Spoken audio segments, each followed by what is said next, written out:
everyone, and peace of Christ all of you. Please invite your friends and let us have some quality time together. As you see today, our topic, Muhammad is a prophet. Actually, this is what we did last time, but always there is more things to say and to talk about. As you know, that Muslims, they claim that Muhammad is a prophet. However, even though Muslims, they have thousands and thousands of articles, if not millions, and they claim in those articles or videos or even movies that Muhammad is a prophet, I could not find any of them proving Muhammad to be a prophet. Actually, all of them prove the opposite. So if we go and search in the internet, we will find, as an example, 48 signs of the Day of Judgment, 10 major signs of the Day of Judgment, signs of Judgment Day. I mean, you name it, it's all over. And even some videos, which is funny, like even about belly dancers, look like the belly dancer is a sign of Judgment Day. But you know, we know that belly dancers will exist in the time of Muhammad and before Muhammad and after Muhammad. But suddenly the belly dancer is a sign of a day of judgment. So I'm going to open my Skype to give the Muhammadan the opportunity, as usual, so they might show us what we cannot see. I mean, why we cannot see that Muhammad is a prophet, why we see the opposite, why we see that Muhammad is a fraud, Muhammad is a scam, instead of seeing that Muhammad is a great man, he is a prophet of God, and here we go, this is the proof. So we will open our Skype and we welcome especially sheikhs. If you remember last time, we have someone from he's from Yemen, he lives in Canada. He said he will call his sheikh, but obviously his sheikh, you know, don't want to dare to speak to me.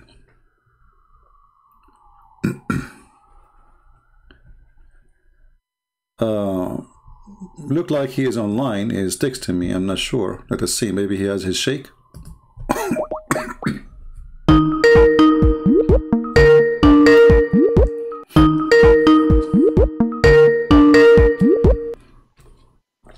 Hello? Yes, Ahmed, how are you doing? Oh, hey, how are you? I'm fine. Did you speak to your sheikh today? Yeah, I spoke to him. Okay, what happened? He just doesn't want to speak to, he doesn't want to do things on YouTube. What is the problem in YouTube? Why he don't want to speak to me in YouTube? Why don't Muslims do invitation to people to convert to Islam? Yeah, they do, but he's more like, what's the word? Like old school. He likes to do things privately, speak to them. No problem. He can speak to me. He forget about Skype. I mean, I forget about YouTube. Speak to me as if I am not online, because I don't want to lie to him. I don't lie, you know. Yeah. I want to say, okay, I am in YouTube, but he can speak to me as if I am in the street. Who cares? Yeah, I know. I spoke to him. I showed him some of your videos, and he just says that what you call it, you're like Islamophobia. You hate Muslims, yeah. And so all you do is. So this is the answer. For all the disasters I showed you, the answer is Islamophobia. No, he just says you twist scriptures and things like okay, that. Hold on. And you're not interested in Islam. You see, my friend, your prophet your sheikh is not a sheikh, because according to the Quran, the Christians are the most nice people to the Muslims. Is that true? Who's the nicest people? The Christians? The nicest people to the Muslims, the nicest ever to the Muslims is the Christians. So how does guy he say Islamophobia when the Quran say the opposite? He says we are the nicest. So is he accusing your God to be a fraud, accusing your prophet to be misleading you Muslims, saying to you that we are the most nice people to you? In the same time, he is saying no, those Christians are the most phobia, Islamic phobia. Yeah, I told him, but I told him like you should have a debate with him and just expose him on live debate. But he said he's not interested because that person is not willing to listen or accept Islam. You get what I mean? Like, okay. But your prophet was talking to people who don't want to accept Islam. So is he better than your prophet? astaghfirullah. So, I mean, don't you see he's making excuses? So if you don't talk to those who don't want to accept Islam, you talk to who? To the one who accepts Islam? Because that's mean they are Muslim already. No, that's because most people don't know about Islam. But he says you know about it, but your heart is blocked. You don't care about the religion. You don't care. Okay. Well, if I don't care, how come I'm here? You see, and why I want to talk to him then if I don't care? Obviously, he's run away from me, my friend, and it's time for you to leave Islam because, as you see, he lied to you. He says that those have Islamophobia, and the Quran says the Christian never have Islamophobia. Actually, they are the most close people to the Muslims. Chapter 5, verse number 82. So he lied to you. This is number one. Number two, he is saying that my heart is blocked, even if this is true. Allah, he blocked my heart. So what is my problem? Is it the Quran says Khatam Allahu ala asma'ihim, Allah, he blocked their ear and their heart, etc. So your sheikh is not a sheikh, he is shaky when he heard my he's name. not shaky. He's Okay, a well, good sheikh, I challenge you, my friend, nicely, to call him right now. He says, listen, this guy, there's thousands and thousands of Muslims leaving Islam. So it is your duty to expose him in front of everybody. You see, because when we talk to somebody he do not know, the Muslim, they say, is this guy he don't know. This guy is a kid. Or this, you know, he don't. Yeah. So we are asking the sheikh to come, and the sheikh are running away. So what we will do? Can't you tell that he is running away? If he is not, give he's me a not reason. running away. He's just because I spoke to him yesterday. I spoke to him yesterday. I told him if he goes live, you should call him. Just like anonymous, like don't tell him who you are. Yeah, but good idea. He said, good idea. I told him that, but he says there's really no point of debating him because he's not going to listen, and at the end of the day, he's still going to remain as a Christian. How he know? But I told him. Do he know? Is he claiming to be God? Do he claim to be God? Isn't it Allah only the one who knows the unseen? So how he knew I will not become a Muslim? Isn't it Allah who softened the heart of people, and he is the one who hardened them? Isn't it Abu Sufyan used to be the enemy of the Prophet? Isn't it Khalid al-Walid used to be the enemy? So this guy, he is claiming to be Allah. Yeah, because I told him don't worry about him, because there's like thousands of people who watch the thing. You can help 10,000 people to Islam, but I don't know. He didn't listen. No, he is afraid, my friend. He knew. No, I'm telling you. I'm telling you. Listen. What we will lose if he really called me. Honestly, what he will lose. Let us say, for the sake of argument, this guy, a Christian prince, he will not accept Islam. What he lost? At least he gave the correct answers for you yourself, and for the Muslims. Yeah. And for even the Christians, so he can show everybody that this guy is not telling the truth if he is not telling the truth. So by retreating and running away, he is showing that he is afraid from what will happen. He will lose his career. People will laugh at him, starting from you, because maybe the rest do not know who is he, but for sure you will know his voice because you are watching and listening. Yeah. CP, how's my voice? Is the mic clear, or should I get my headphones? No, you are fine for me. So why you don't call him right now, my friend, again? Say, please, for the sake of Allah, do something. Yeah. Nah, trust me. Like yesterday at the masjid, I was speaking to him. I was trying to convince him to call you, but he just shut me down. Exactly. And I can't call. Yeah. He just shut you down call him again because he is terrified, my friend. He knew he cannot refute me. I don't know. Isn't it, my friend? Ahmed, listen. Isn't it a clear sign? Who is the one running away? I am welcoming him, and I promise you I will speak to him nicely, correct? Yeah. Okay. And he, as you said, even you gave him good idea. Don't tell that you are a sheikh. Don't tell anything about yourself. Like, give me any name you want. Yeah, I told him that so he can call you. See, even this one he will not do, because he knew that he cannot answer our questions, and we prove that Muhammad is a false prophet. So he decided to retreat because he is powerful only in the front of someone like you to fool him. So this is what's happening. He is the one is fooling the Muslims, not me. Otherwise, if you know that this person is lying, like there's many Muslims, they say Christian prince is lying. So why they don't call me and get me busted? Yeah, because I've been I've been seeing your lives for maybe like 5 days now, for 1 week Yeah, now, yeah. and I'm just surprised there hasn't been any like top Muslim sheikhs or scholars calling you and just bust you in front of everyone. Do you get what I mean? I'm just I, surprised no one has done that. I know what do you mean, and here we go. You have first-hand experience. You call your sheikh, who you saw. You said to me, I do not know who is he. He is the big shot, right? Yeah. So why the big He's shot? he's he's like one of the top. He's like one of the top scholars in Toronto. Okay, why the top scholar in Toronto? He don't dare even to get me busted. You see, you are not asking him even to debate me. You are asking him to get me busted. Can he call and say, hey, let me get you busted? It's going to take him 1, 2, 3, 4, 5 minutes. Christian Prince became shish kebab. But look what happened. He is the one is hummus. Yeah. Because honestly, like, I just want somebody to call you and just like to bust you, make you like shish kebab. I want that to happen too, you know. I just don't. I want that. I I just support you in that. I support you in that. You know. So what do you think? Okay, listen. The first sheikh because in my Toronto, because my knowledge in Islam isn't that great. I know some ideas, but I can't explain like hadith and stuff. I'm not a scholar, but I know there's a lot of scholars in it. But I don't know why they don't call. It was so easy for me to call you, but how come they can't call you? exactly. You see, I don't choose my who's calling me. I don't know you. Yeah. Be honest with me. Have you ever spoke to each other before? Before No, last time? first time. Yeah. Did I ask you even who you are before you call me? No. No, that's the thing. You didn't even know who I was. I could have been like Ahmed, like Zakir Naik, and I could have just bust you in front of everyone, but it wasn't Zakir Naik. Yeah. So what we will do now? What happened, my friend? What will happen with the sheikh? Why they are running away? So Ahmed, I don't know. I say to you, my friend, because Islam is a lie, it's time for you to leave this cult. I just can't.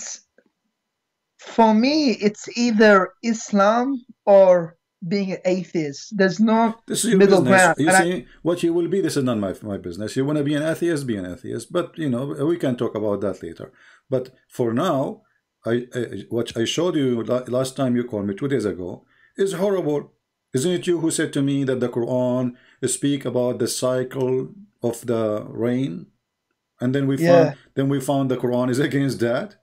So yeah. But then my scholar told me that the Quran is not meant to be a book of science. It's meant uh, to be a book so of how come signs. so how come the Muslim they made tons of articles, and if the Quran is not meant to be the book of science, why Allah speaking about science when Allah he says that those are two body of water and they will never mix? That is science. That is not just a metaphorical, that is science. So is he saying that Allah he is not knowledgeable about science?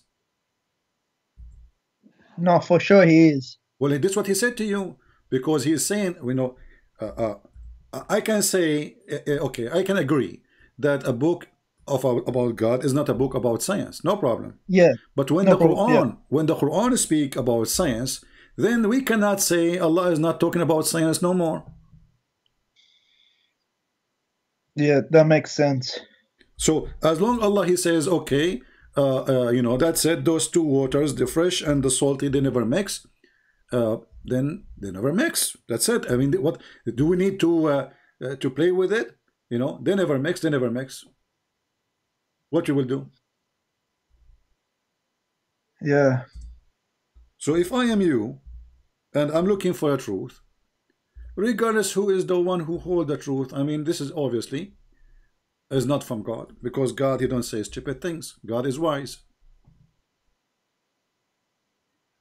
But how do you explain in Islam? Like, how do you explain the good characters of the Prophet Muhammad? What Do is you get good? what I mean? Like, What is the good character, my friend? Your prophet. Don't be upset from me. I'm just telling you what I believe. Okay, you asked me, so now a time yeah, for me to tell you. Your prophet, he is 54 years old, going after a child. She is 6 years old in the Islamic calendar, which means 5 years in our calendar. Is that a good character? Muhammad, let me, Ahmed. What do you think if your father come to your house and he flirt with your wife?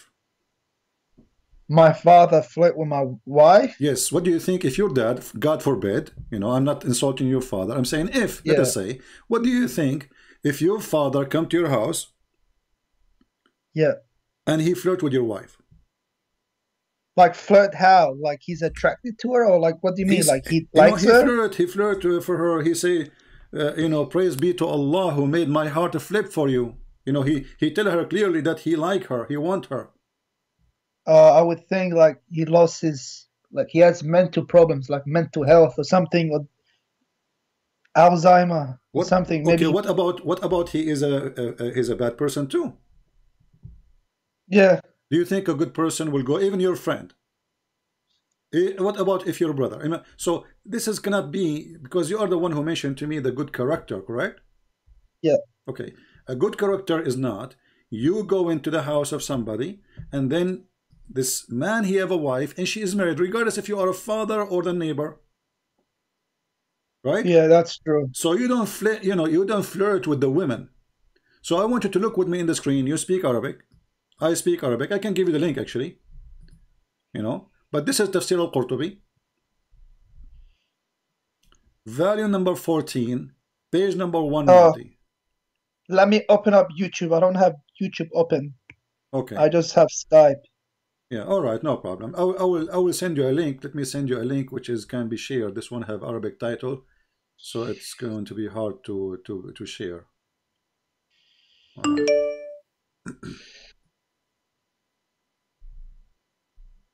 Because you know, like my sheikh, he told me that the Prophet Muhammad, like peace be upon him, he never used to kill like innocent people, We like will see. compared to the We will see Christians if this and is true. We Crusaders. will see if this is true or not. This is absolutely false. Or the ones your prophet he killed, they were innocent. All of them. Anyway, so let us see. Let me send you this link so you can open it from your side to make it easier. All right, yeah.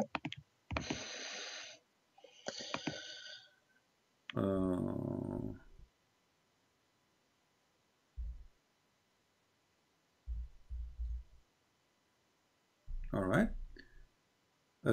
This is a link, one of many links. Actually, you don't need to go by this one. You can open Tafsir al-Qurtubi for the chapter I'm going to show you, which means as any book, doesn't matter really for me.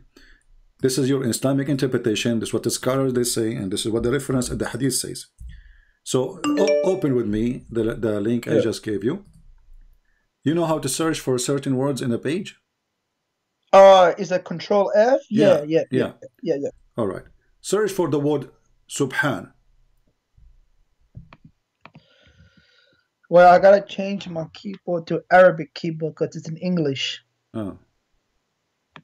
Well, anyway, if you go in that page, yeah. You see where it says page number 172? Yeah, I see it. All right. It says here that the Prophet, when he went to Zainab, he stayed there for some time. And then he came to Zayd one day. And then he found Zainab, فَأَبْصَرَ زَيْنَبَ قَائِمَةً. He found Zainab standing. And she was white, beautiful. Oh, yeah, I see it. White and big. So why? Because the Arab at that time, they like to have a wife. She is overweight. They call it, you know, now they call it, you know, big and beautiful, because this is like the average of beauty. If you are skinny at that time, people don't like her. Back then, that was the beauty standard. And look what it says here. وَمِنْ أَتَمِّ نِسَاءِ قُرَيْشِ. So she was from the most beautiful, perfect women of Quraysh, correct? Yeah. Read with me carefully. It says فَهَوِيهَا. Do you see it? Yeah. Wow. Oh. Wow. Oh. This is the character of a prophet. فَهَوِيهَا. He loved her. He felt actually the فَهَوِيهَا is not even love. It's like a you know, he have a lust for her, like he lost his control, you know. And then what he said to her, look, he did not only you know, in his heart he felt like he want to sleep with her. He said, Subhanallahi muqallibul qulub. Do you see it? Yeah. Wow. How Muhammad used even the God name, his God. Remember, Allah is his God, right?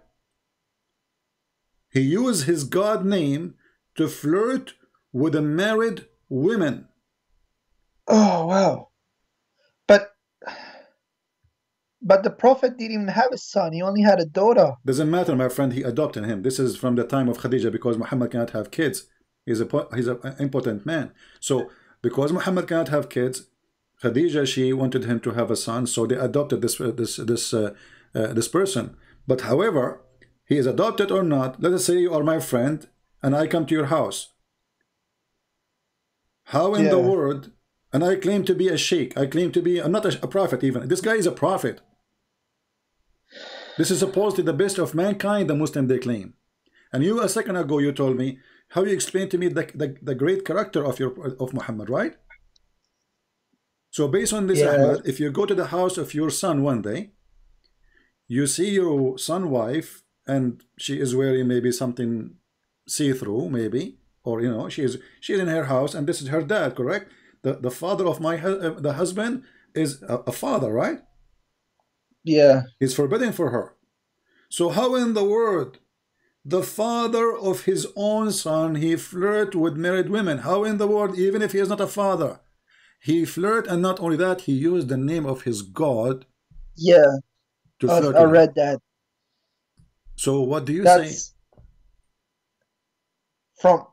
I'll be honest with you, from what I read, it's really bad. Not only but this, I can't just take that. Listen, Ahmed, listen, read carefully, continue reading. فسمعت زينب بالتسبيح. So Zainab, she heard him flirting, praising her by Allah, using Allah name. And then she told her husband Zayd, فذكرتها لزيد. You see it? Yeah, I already read it. And then look what it says. ففطن زيد. Like, what the heck? So now Zayd, he got it. They are sleeping together. They are, you know, there's something between them. Because there's no good woman. She will be excited. She should say to him, shame on your father. Look what he said to me, correct? Yeah. She did not say that. She liked it. Obviously, they are sleeping together already.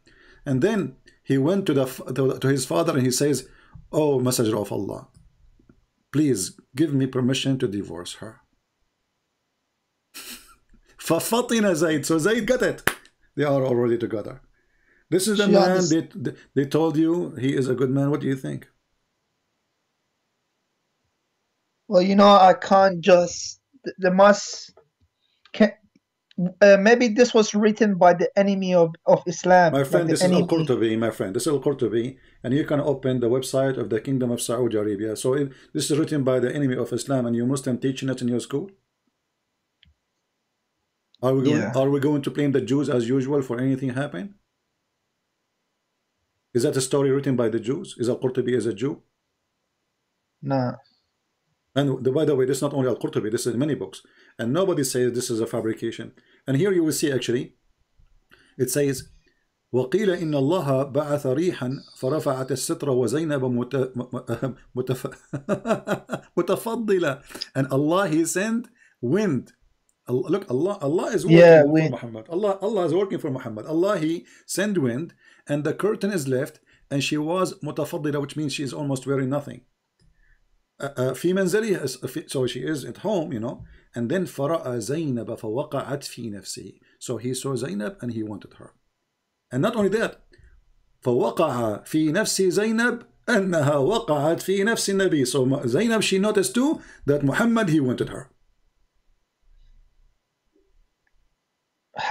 I think I read a similar thing in the Quran as well, but it wasn't in details. Yeah, this is the interpretation of the verse, my friend, where it says Allah, He says to him, Allah saying to him, are you going to hide your, you know, what Allah, He made it clear for you that you want her? Look, it says here, وَقَالَ ابن عباس وَتُخْفِي فِي نَفْسِكَ الْحُبَّ لَهَا. This is the meaning of the verse. Why you are hiding? Look at the hypocrite. The guy, he went to Muhammad telling him, let me divorce her. Muhammad, he says, why you want to divorce her? A second ago he was flirting with his wife. Yeah, you know, unbelievable. Yeah. So come on, Ahmed, you know, it's time. It's time, my friend. I mean, you are I can tell you are coming from a good family. You are not that trashy to accept such a man to be a prophet for you. You know, see, yeah, this is a pretty bad like, what's written there. I need to save this link and show it to my sheikh and see what he says about what it. He will say to you, this guy, Allah, he block his have Islamophobia. That's what he will say to you. He already gave you the answer. Didn't you get it, Ahmed? Because if he have the guts, if he have a truth, he will not stand to come and say, hey, let me show everybody that you are a fabricator. And as you see, Ahmed, what he will say about this. I mean, this is in your Islamic website. I can give it to you from the government of Saudi Arabia. And even this one is a government website. So what he will say. Does Jalalain and Tabari and all of them, do they say the same thing about this? Well, or is it just Qurtubi? There is different details, but all of them, all you see, Al-Qurtubi, he was not a witness to say. He is not saying. It says there, Ibn Abbas. Do you see Ibn Abbas? Oh, where? Okay. It says, وَقَالَ Ibn Abbas وَتُخْفِي فِي نَفْسِكَ الْحُبَّ لَهَا. Do you see it? Yeah. Okay. So here they are. Al-Qurtubi is a person giving interpretation using the companion who witnessed the story. Not him, because Al-Qurtubi wasn't there. You know what I mean? Yeah. Ibn Kathir wasn't there. Those are people, they are collecting information about the story and they are putting it together. Then, but why do people say that the Prophet Muhammad, peace be upon him, he was the most, he was the best of mankind? Ask yourself. You are the one who told me that just 10 minutes ago. Because you do not know, my friend. I don't want to insult you. You know, you were ignorant. I just inform you something you do not know. Because of our ignorance, you know, we say things, it's not true. Because we grow up in a society, everybody praising Muhammad, he's amazing, he's the best of mankind. When the guy is nothing but a perverted man.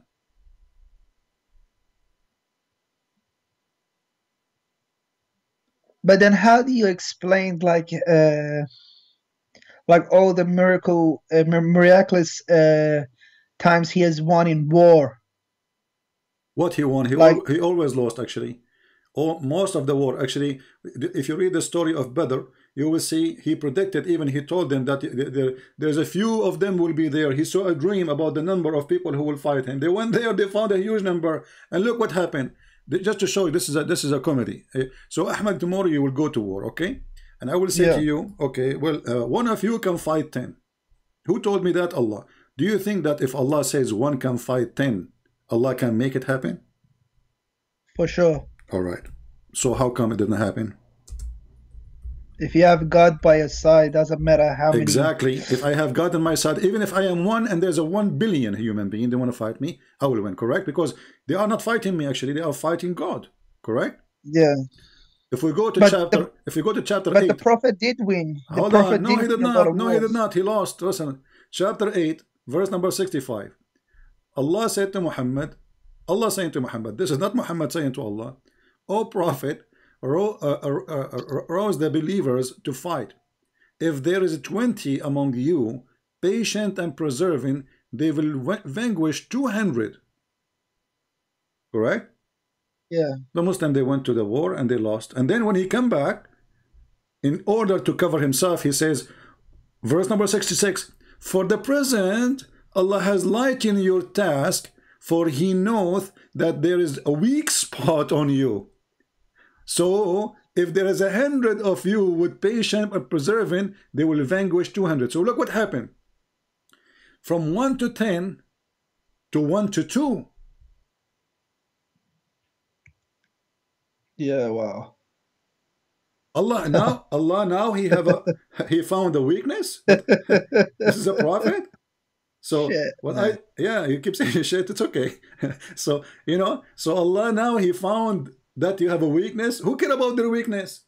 You just told them 1 to 10 they can have victory. Who care if they are 1, if there is even a child, correct? Even if it's an infant, like the maximum he can do poo-poo in this war.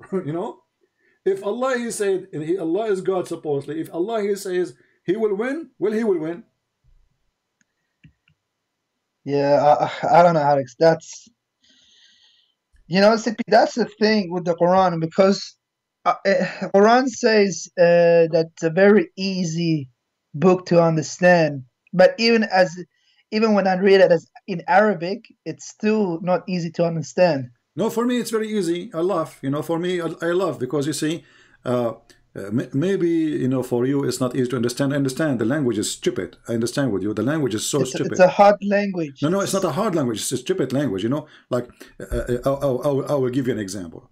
If we like go, the Arabic isn't clear. No. The Arabic, yeah, the Arabic it's not the Arabic. The Arabic is a language which is actually very clear, but the Quran is stupid. And the funny is the Quran saying that we made the Quran a clear book for people. So if we go to chapter Al-Kafirun, Al-Kafirun, right? Yeah, I know that. I spoke to my sheikh about that. I always tell him, like, if the Quran is supposed to be a clear book, then how come for me it's a bit difficult to understand certain. It's not even certain. It's most chapters and verses. It's a bit hard to understand. My friend, I'm giving But then he tells me this is what we're here for. Yeah. This is what. Okay. Exactly. This is why. And when we needed him, he ran away.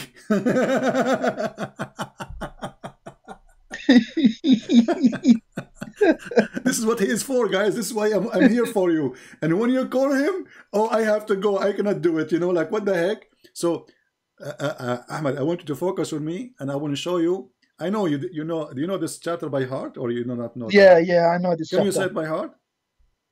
You like which one? Al-Kafirun. Do you know Al-Kafirun? It's okay if you don't know it. قل يا أيها الكافرون لا أعبد ما تعبدون. Do you know it? Do you want me to read it or? No, it's okay. But let me show with you how stupid this chapter. This is God talking. So Allah saying. Oh, that chapter. Yeah, that was the thing. When I read it the first time, it was really like I didn't understand what was this. What was about. It made no sense. Muhammad, he was talking to the kuffar of Quraysh, and later he clearly proved that Muhammad is a false prophet. Why? Because he said to them, I worship not what you worship, and I will not worship what you worship, and you will not worship what I worship. But later, all of them, they worship what he worship. I mean, look at this idiot. He told them that you will not worship what I worship, which means he is sure. And then all of them later, they worship what he worship. and just how stupid the verse is. I mean, the whole chapter is, okay, I don't worship what you worship. That's it. Why you keep repeating yourself? So, oh, you kuffar, I worship not what you worship, and you will not worship what I worship. And I'm not going to worship what you worship, because I will not worship what you worship. Because you have a religion, I have mine. Like, what the heck? Yeah, so, if we take the word worship and we put the word eat, I will not eat what you eat, and you will not eat what I eat, because I will not eat what you eat, and you will not eat what I eat, because I have my food, you have yours.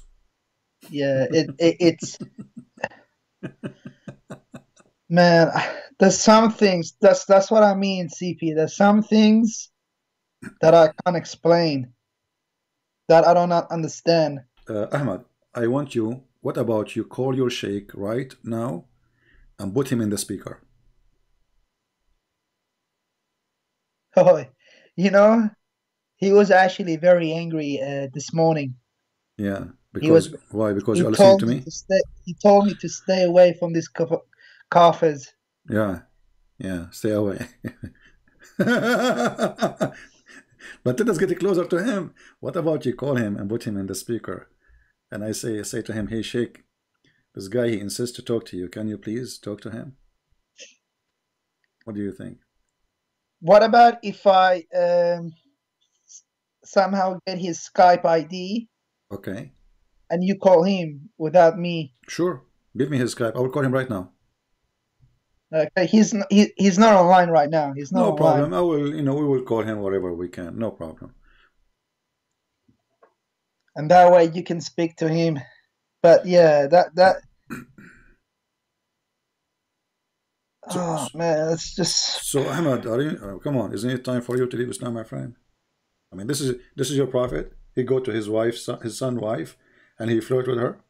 Do you want to have such a man in your house? But it's hard, and how? My friend Ahmed, come on, is it hard to refuse a man? He go But if in the house yeah, of people and he flirt with their wives, and yet he claimed to be a prophet of God. Isn't it obvious that he is the devil? This is an act of the devil. A decent man, a man have little decency. He's not a prophet. When he go to the house of a friend, he will not look at the wife of the friend, even if he's just a friend. This is the, you know, he is inside the house. Why? When the husband is not there. Do you know why? Because now he is the father, correct? yeah, Otherwise, he should not be inside the house alone with the wife, correct? yeah. So he is being trusted to enter into the house because of father-son relationship. So what he did, what he do? He betrayed his own son. And then the poor kid, he go to Muhammad, the same person who is flirting with his wife. Imagine how humiliating it is to go to the same person who was just flirting with your wife, because what he will do, he will kill him. You go to him, please let me divorce her, you know, please, you know. His wife, she just told him that your father, he want me, he want to have sex with me. So the guy, he said to himself, I'm not going to be a pimp living in a house where my wife is being, Yeah. you know, or obviously she like him, otherwise she will not be proud about it. It's a hard passage to read. I'm not gonna lie, it's pretty bad. It looks bad, but everything I showed you since the 2 days ago and now, and you do not know believe what me, to say. CP, believe me, CP, it's not like that I don't want the sheikhs to call you. I want them to call you. I know. To strengthen my faith. I want them to call you, to boss you. But it's what's happening But is the opposite. I don't understand why none of them call you. It was not even difficult for me to call you. It took me There's 1 a second million to... videos in YouTube exposing the lies of a Christian prince, but none of those who make videos dare to call me. Yeah. And you, as you see, Ahmed, did I give you a speech, or I showed you reference and I give you the Muslim website? Nah, you show a reference. Okay, I'm yeah, always because I've showing the been... screen what I say, and I make Muslim read with me. And then how in the world you say to me I'm lying? Because before I used to watch you, I used to watch Sheikh Uthman Farouk. Yeah, But potato Farouk. but I stopped watching him because he's a liar, and that's how I found you. How you know he's a liar? What made you? Did you watch the video about him that the prophet he did he free her to honor her, and he married her, talking about Mary the Copt, and then we showed the reference. That's the one. That's the one I watched. Because I knew that story already, and he just lies. Exactly, he's a potato. So now, so you came through him to me, or you know about me from before? No, I think on Twitter or something, because I follow his Twitter. He called somebody about Christian princess or something, Christian princess. So I just searched up Christian. I searched that up on YouTube and I found you, and yeah. So you see, even he tried to insult me. He's a bully. They are a bully. They cannot refute me. And all of them, they want to debate me face to face, but nobody can debate me in Skype. No problem, you know, because they are scared. They knew they are liars. So look what happened. This guy, he made videos to insult me. He could not refute me. And now, because of his video, you are here. You search for me. And now I can tell you are leaving Islam left and right. Yeah, honestly, like Uthman, like he's not a really good scholar. He's a potato. All of them, they are potatoes. Your sheikh, not all of them. Not all of them. All of them are potatoes. My friend, no, Ahmed. Just okay. Isn't it the sheikh you spoke to him today in the morning is a potato too? I don't want to say anything. No, you want to say okay. He will hear you, no problem. But you, even if you don't say it, everybody have to agree. If he is not a potato, he will say, you know what? I'm going to call this guy, and I will show all the Muslims that this guy, he is not telling the truth. Very simple. Yeah, but if Uthman, he's a liar. He lies about just to make himself to make Islam look good, but he fabricates things. That's why I stopped watching Uthman. Yeah, well, he is he is not even a potato for me. He is just a puppy. But anyway, You see, Uthman is not the prophet anyway. I mean, we are not here. I don't want to do Yeah. what the Muslims do, start, you know, bullying, and, you know, I don't care about this person. At the end of the day, our argument is about Muhammad, if he is a prophet or not. There's But CP, just one question. Like like if like what you call it, if like Islam is not the truth and stuff, and like then how come like all the sheikhs and scholars are still being Muslim? How come they're not leaving Islam and not who exposing? there, all, oh, first of all, those have a career, they are making living from it. And if you are living in Islamic society, and you know there's a consequence if you leave, you know that, you know the thing, right? So especially if you live in the Middle East, who dare to say, Muhammad, do I dare to say what I am saying to you now if I live in Saudi Arabia? If you say this things in the Saudi Arabia, they would probably properly, they will make me shish no, they will kebab in 2 execute minutes. you. They'll probably execute Exactly. you. So why the sheikhs are still sheikhs? Because who dare? Yeah. This is a terrorist religion, literally. Because the second you say one word about Muhammad, we want to kill. Actually, today I was seeing an article in Sky News Arabic, which is owned by Emirat, as I know.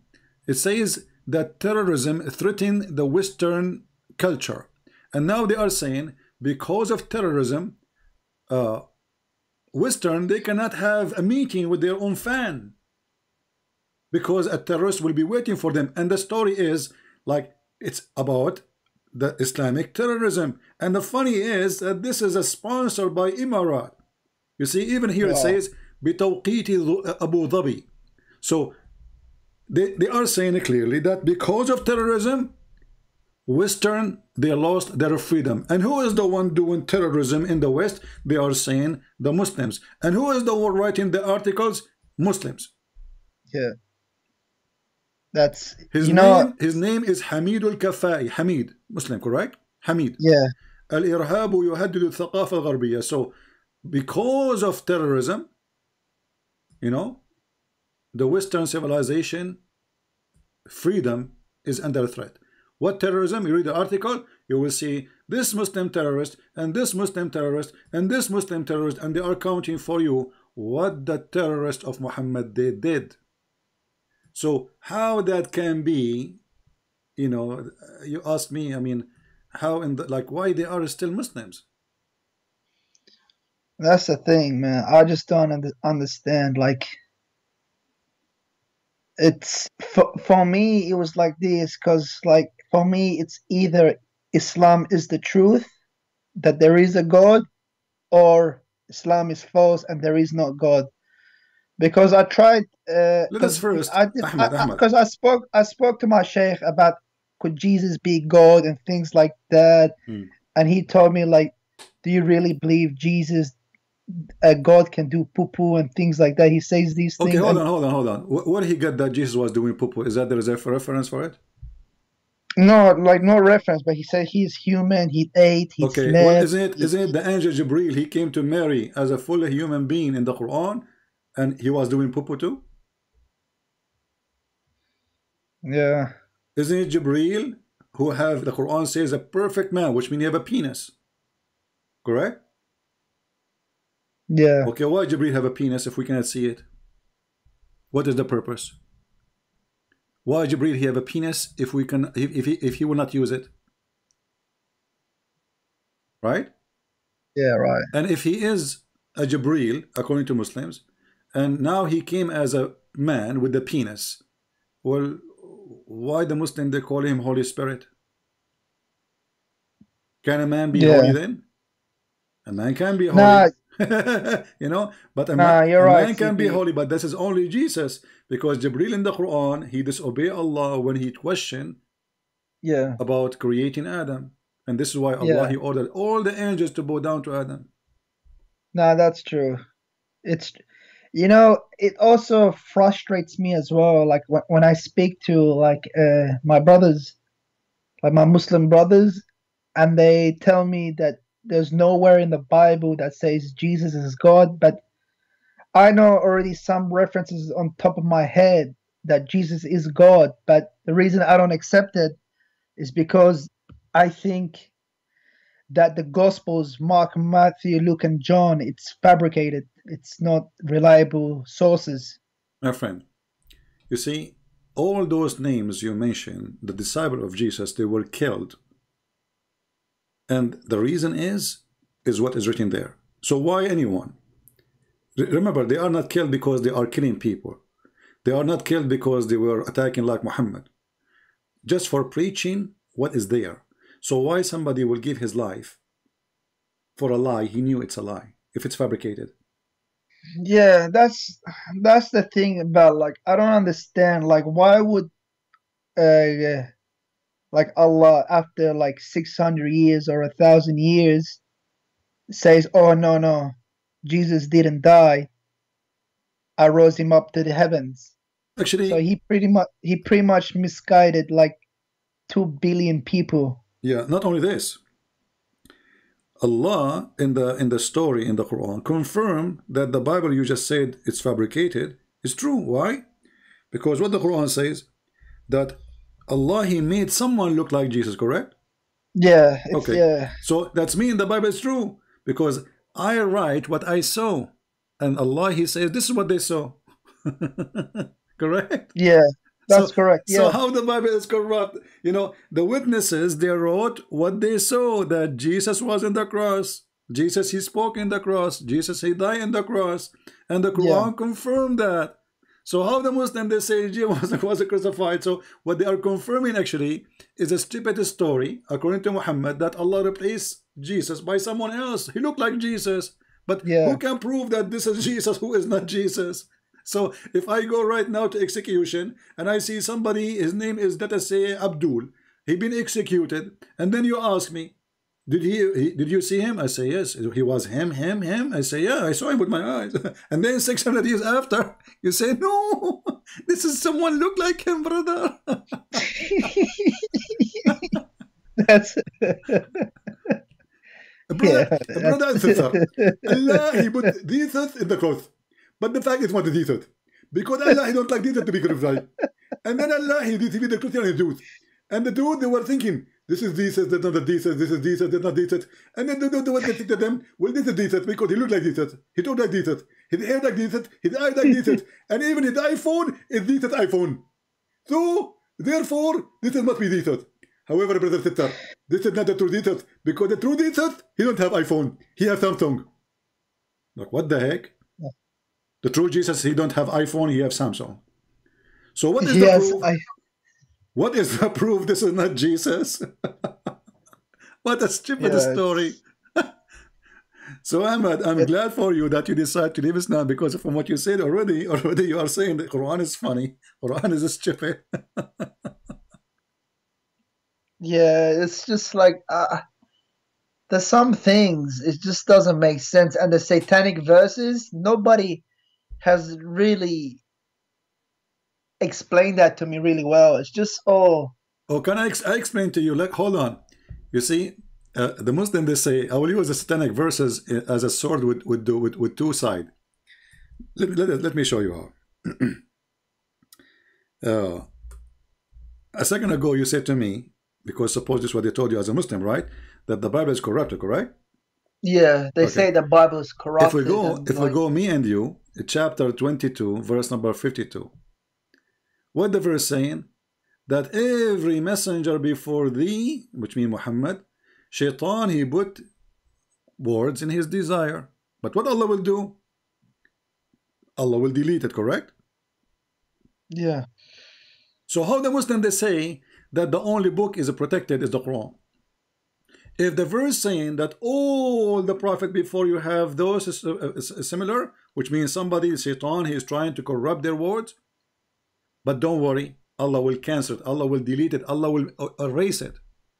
So the verse here saying that all the messenger of Allah, who Allah he sent, all of them, there is somebody will try to lie about what they say, to put, and that body is Shaitan, because all corruption is coming from Shaitan. And then the verse saying Allah will erase it. So the verse here promising that even the gospel should be protected. Because why Allah will erase what Shaitan he will throw in the mouth of Isa or Moses? But that's the thing, like Shaitan shouldn't even come close to the prophet or to any of the prophets. So they don't even need protection, because Do you know what I mean? Like, exactly. But for the sake of argument, as long as this verse is there, and that can be used to prove Islam is stupid when they say that the Bible is corrupted, because Allah in this verse says anything shaitan he put in this book, because the word of the prophet is word what? Of word of God. So any addition shaitan he tried to add, Allah is watching and Allah will erase it. So if Allah will erase it, and he says all the messengers did that happened to them before you, but Allah will erase it, which means for all. So how the Muslims they say this will only happen to Muhammad? Secondly, the satanic verses, if you read the story, you will see that Muhammad he bowed down to the idols, the three daughters of Allah. That's I read that. I read that. That's mean Muhammad is a mushrik. In the top of that, how we knew, as long shaitan he can put words in the mouth of Muhammad, how we knew that this verse itself is not from shaitan? Like these things are really hard. That's why I always had some doubt about, like. So my friend, as long you agreed to leave Islam, I'm so happy for you. I invite you right now to accept Jesus as your savior, and if you have a question, I will be happy to help you. Listen, Sippy, you have enlightened me about Islam, but for me, I just have to do more reading. I have to, do you know what I mean? I need to learn more about Christianity, because I don't know anything about it that much. All right. You know? No problem. I just why I'm saying to you, I am here to help you. You know, no problem. I want you to do me a favor before you go.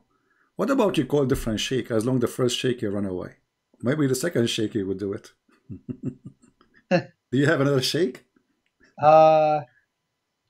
He's not really a sheikh. He's like, he's not a scholar, but he's a bit more knowledgeable. But what about, he won't be able to. Okay, but there's many mosques and there's many imams in Toronto, right? So why you don't choose one of them and say, hey, come on, I want you to get this guy busted. He made me leave Islam. No, I don't want to. I don't want them to know. Okay. Trust me, because I spoke to them, and some of the answers they given me, it's a bit nonsense. Yeah. It doesn't make sense. Well, Ahmed, I want you to do this. Start reading the gospel. Start from book of John or Luke. Doesn't matter really. And you can anytime, you know, try to contact me. CP. I have read John. Like, I don't know why Muslims say Jesus isn't God, when literally in the first chapter of John it mentions like Jesus' deity. The first page, not only first chapter, the first page. Yeah. And they say, and not only that, they say to you, where Jesus says, I am God, worship me. Isn't it his disciple says to him, why you don't show us the Father? And you know that we Christian, we call the Father our God, we call him Father, right? So why you don't show us the Father? And that's it. Jesus, he said to him, well, I am with you all this time, and you do not know me? Whoever saw me, he saw the Father. I and the Father is one. And they say to you, where Jesus says, I'm God. Even as a Muslim, when every time I hear like Muslims, they say, where did Jesus say he is God? I get frustrated, because why would Christians say Jesus is God if it's not clearly mentioned in the Bible? My friend, why the Jews they killed Jesus? Because he's a prophet. That is stupid to say. Because if they kill him because he's a prophet, that's when they believe he's a prophet. You see what I mean? If they killed him because he's a prophet, I mean, if we want to say that the Jews are very, according to Muslims, they try always to make them very evil. Okay, no problem. You can make them whatever you want. But the Jews, they have many prophets and they follow them. They did not really kill them. Right? Yeah. In the same time, the Quran says that the Jews, some of the prophet they accused to be a liar, and some of the Jews they killed. If we ask the Muslim now, any Muslim who's watching, who is the name? Give me the name of the person who is a prophet who was killed by the Jews. No prophets. Can the Muslim tell us who is the Jews, who is the prophet which killed by the Jews, as an example, chapter 5, verse number 70. It says there, some of them you accuse of lying, and some of them you killed, which means there's many. Muslims, Who are they, the many prophets, the many who were killed by the Jews? If there is any shake.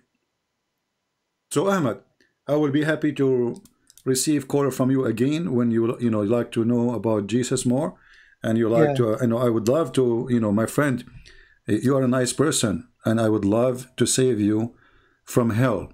I believe in hell. I believe in salvation. I believe that Jesus Christ is the only Savior. And because I love to see you saved, my friend, you are like my little brother, and I love to save you and take you with me and all those Christians to take you with us so we can enjoy a real happiness with the Lord. I like you to accept the Messiah. Yeah, so, thank you.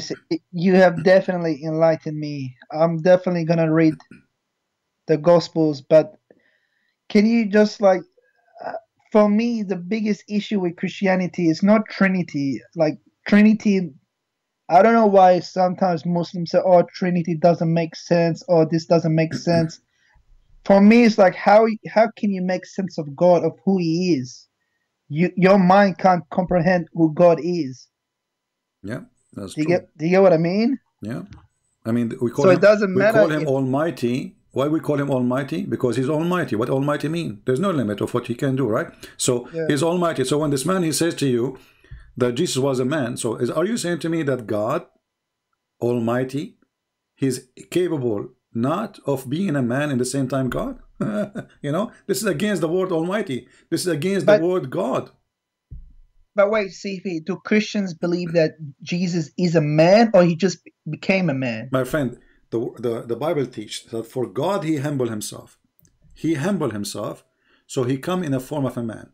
So God, because he is so glorious, and because his glory is too like, if you see God the way he is, you can't even live. Let us say, I'm not going to compare God to the sun, but the sun, the star, But imagine you are getting close to the sun. What will happen to you? Yeah. This is what will happen. So God, he humbled himself, and in order for us to see him, he came to us as a man. So he is a man, in the same time he is God. And if God, he choose to be a man forever, this is God. If he choose to be a man for a day, he is God.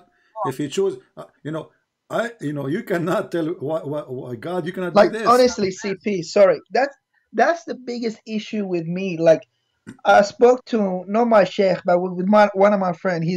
I told him like, God can't be a man. Then how did God become a tree, like a burning bush? Yeah. When he spoke to Moses, do you get what I mean? Exactly. And not only that, actually, the voice came from the tree, right? Yeah. Okay. How did God become a voice? They will say, no, God. But yeah, that's.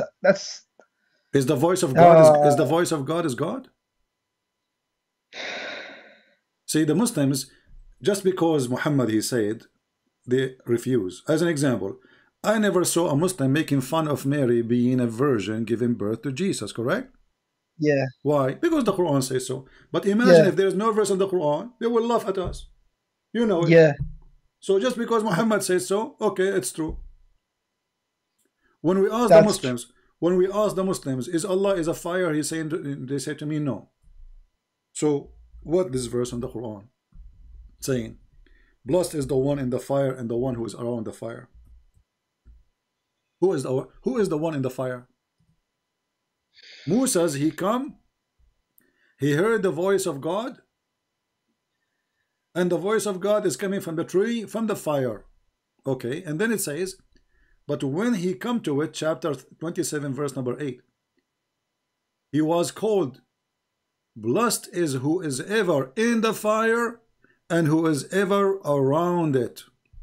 You ask the Muslims, who is the one in the fire? Remember, the Quran says that this is a holy ground. Take off your shoes. So, are you a Hindu, Muslims? Because the Hindus, they believe in a holy fire. Yeah. Right? So, are you a Hindu? Why it is a holy ground? Who is in the holy ground? Allah. Yeah, God. So who is in the fire? They have no answer. You read the interpretation, they will say to you, the angels. Like, what the heck? Why it says the angels? And why the angels are inside the fire? I mean, what they are doing there? Like That's great. they are doing break dance. Like what they are doing? Like, hey, angel, why you are inside the fire? Angels, okay, come to the fire, man. You will be burned. No, you know, that's okay. For me, fire is okay, you know. I thought hellfire is for. So how, in the same time, because Muhammad is a fraud, he copy a story from the Bible. He add his own spice. And, you know, Muhammad is like a person who steal my bicycle, and then he paint the bicycle, so I will not know that this is my bicycle. But he forgot to take my name from it. Come on, CP. Honestly, this is how Muhammad is. He is the most foolish person ever, you know. I mean, the more we read about him, the more we die laughing. This guy is a certified idiot. So I cannot find better comedy than Muhammad, actually, you know. Like 99%.9999, like the election in the Middle East. Guys, when they vote for Saddam Hussein, 99.999999 they agree. And the one who did not agree, actually he agreed, but he died when he was doing the election. This is Muhammad. 99.99999999999. They believe that Muhammad. Okay, there's no atheist in Saudi Arabia, brother. There is no atheist in Yemen, brother. There's no atheist. There's no atheist everywhere. Because who there? Saddam Hussein in charge. But the second you start reading, you will see that this person, this prophet, is a false idiot. Anyway, Ahmed, he hang up. All right, he's gone. But we are happy that Ahmed, he left Islam. He called me to get me busted, and he ended leaving Islam. Let us see if there's other Muslims. All right. I'm a Muslim. Okay.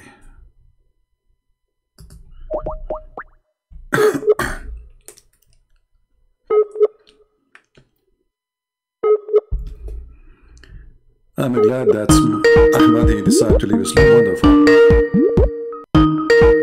We are calling different Muslim. Hello?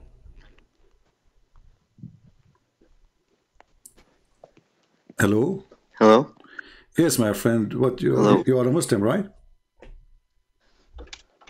Yes. All right. What would you like to say to us? We are live on air. How are you? I'm fine. Is your prophet a prophet? What do you think? Yes, sir, he is. Why he is? Hold on one minute before we start with this. I just want to ask you, who do you believe wrote the Quran? Who I believe he wrote the Quran? Yeah, who do you believe wrote the Quran? Well, the Quran answers us. It says it is the word of a decent prophet. So Muhammad is the one who wrote the Quran, according to the Quran. Okay. All right. So you think no, read with me. Chapter, because I don't like to say things without proof. Chapter 69, verse number 40. Chapter 81, verse number 19. It says it is the words of a honorable prophet. The Muslims, they put between two brackets Jibreel, but the fact nowhere Jibreel. It says the messenger, Allah messenger, is what Allah is speaking of. So it is the word of honorable messenger. Is the Quran, in the Quran, Allah says that Muhammad was illiterate. He didn't even know how to read. Nowhere the Quran says Muhammad is illiterate. We will go there after we finish this. Is the Quran the word of Allah, or the Quran is the word of the angel, or the Quran is the word of Muhammad? What do you think? Word of Allah. Okay, so chapter 69, verse number 40, it says, "This is verily the word of honored messenger." Before that, probably Muhammad ﷺ has said something, no and then problem. he said Muhammad. No, my friend, this is Quran. This is Quran. This is all is a Quran, and then it says this is the word of honorable messenger. Okay, what's before that? You can read what before it. He is giving you lecture about this and that, and do this, don't do that, etc. And then yeah, that's okay, what Muhammad is telling us. So this is Quran, but now it's Quran. Yeah, Allah is saying this is what Muhammad, peace be upon him, said. But so Muhammad did not receive this revelation from Allah. So why it's in the Quran? Because that will make it hadith. If it is a hadith, is Muhammad saying don't do this, don't do that? That's mean Allah there is not talking.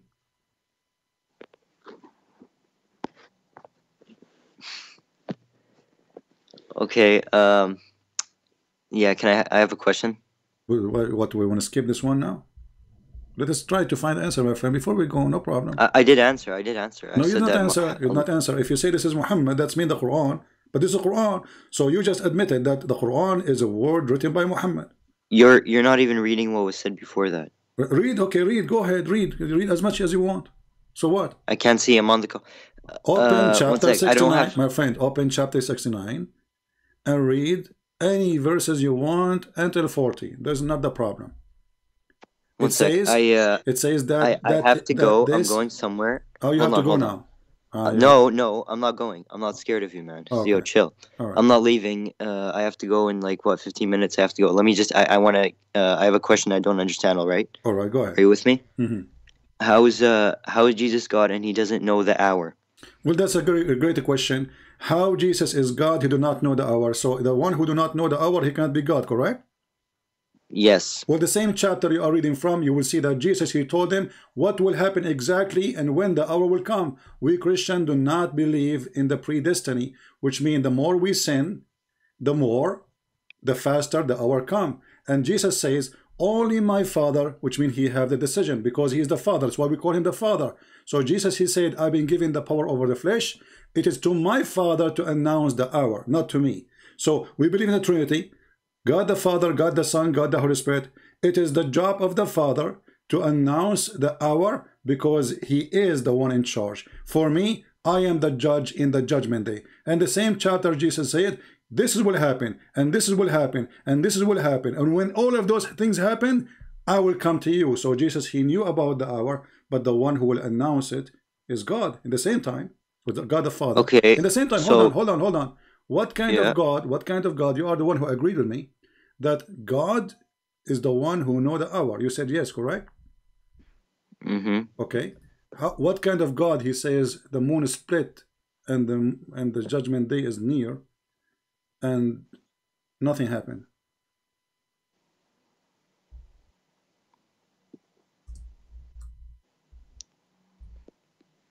Do your God know the hour? Yeah. Well, no. Because he says that اقتربت الساعة. The word اقتربت in Arabic means not only near, it's almost in the corner. Your prophet, he says, ليوشكنا Isa. Almost Isa, he will come, and he will be here, you know, and that will be the sign of the judgment day. And Isa did not come, and this was 1400 years ago. If we go right now to the hadith, if we ask you, who is the one who told Muhammad that Isa will come very, very soon? You will say to me, who? You will say, Allah told him, correct? Mm-hmm. Okay, read with me carefully. It says, and this is Sahih. I can't see anything because I'm on my phone. No problem. I can read for you, my friend. No problem. By the one whose hands is my soul, Ibn Maryam, the son of Mary, shall soon descend among you, judging justly. He shall break the cross and kill the pig. Jesus is going to be a cowboy, will fight pigs, no problem. But did he say liyushikna, which means extremely soon, not only soon, very soon? I know why. In the Quran, yeah. 80% so far, 80% of what's in the Quran has been proven 100% correct. 80% of it is 100% correct. Give me the other 20% is unknown. No, hold on. You see, don't give me numbers 80%. My friend, give me one. Proven to be true. A lot. Okay, give me one prophecy in the Quran come to be true. Or one knowledge. Okay. One of them was, he said that iron didn't even come from Earth. He said it came from like meteors or something. All right. Well, like not too long ago, we knew that meteors, iron came from meteors. Okay, hold on, guys. Allah in the Quran, He says iron did not come from the earth, is coming from the sky, from the space, correct? Yeah. But is that true? It was proven to be, yes. No, my friend. If you go right was now, it, wait. my friend, the volcano have something called magma, correct? Mm-hmm. Okay. Most of the volcano magma is iron. So how we have no iron except the one coming from the sky when the magma, the core of the earth, is full of iron? How there is no iron? The Quran, if we go and read the Quran, you will see that Allah, He says وَأَنزَلْنَا الْحَدِيدِ. But why you Muslim, why you don't read what is before? It says Allah, He sent down the book. Did Allah send really a book, printed book? Allah, He sent down the justice. Allah, He sent down the scale to measure. Did Allah send the scale? No. And then we send down the iron. So this is not about iron sending. Allah saying to you that everything creation you have is made by us. But I will go with you now, because now that will become a mistake. Because did Allah send the iron to who? To mankind, correct? Mm-hmm. Okay. So mankind is there, correct? Yeah. Okay. So isn't it the blood of Adam have iron? So if there was no iron, and then Allah, He sent iron with the rain, did Adam, he drink water and he get iron in his blood? If there's no iron in the blood, we will not live. We will die. Anyone have deficiency, little deficiency in iron, he is going to be sick. If he have no iron at all in his blood, he is dead. Wait, I'm not. Was it iron or was it something else? Iron. I'm not sure. No, iron. Is that what iron, he said my in the friend. Quran? Iron. You can go right now and read about how and what is the percentage of iron in our blood. And if we don't have iron, we are dead. So Allah, He sent iron to the mankind, but mankind already exist and they have iron in their blood. So if there is no iron, where is the iron coming from in their blood? And remember, Adam was created from dust, correct? Mm-hmm. So from dust to dust you go, my friend. No. What do you mean no? Created from what? He was created from clay. What, isn't it the clay is a dust mixed with water? You're funny. Yeah, I'm funny. Look at these losers in the comments. Okay, don't talk about the bunch of losers, my yo. friend. Focus. These guys have nothing to do. They It's okay. It's okay, my friend. Guys, be nice, please. Yo, look. My Hold up. My friend, You're like, don't make listen. Don't make. You know what's don't funny? Make a drama. You know what's funny? Don't make a drama. One sec. My friend. Okay, I'm not done. Okay, don't make a drama about comment. You are talking to me. Listen. I heard you today. You were making fun of Zakir Naik when you're the one sitting on your laptop waiting for random people on Skype. You should be ashamed of yourself. What? Zakir Naik actually gets up in front of millions and talks to people. I'm getting in front of millions. You see, I am #1 person Indonesian people listen to around the world. So I'm the online. one who millions listen to me, and your Zakir Naik don't dare to debate me. You should be ashamed of himself. Who care about going? I'm not going anywhere. I sit wearing my short. Nobody... My friend. Hold on. Don't give me this drama. Either you have answers for what I said or you don't. Do you have answers? You don't. So don't cry for you cannot answer. The excuse if I go, don't go, I travel, I don't travel, that I'm not a prophet. I do not need to prove myself, and none of you can debate with me. Yo, so now, nobody talks I have with a you challenge for you. I have a challenge for you. I have a challenge for you. Do you dare to call your sheikh right now and put him on air live with us? Now. Yo. Do you realize how embarrassing you are? I just getting embarrassing. Embarrassing is you. I'm challenging all your sheikh and you don't dare to debate me. And when you call me, I get you busted in 2 seconds. Let us take who's next. How embarrassing.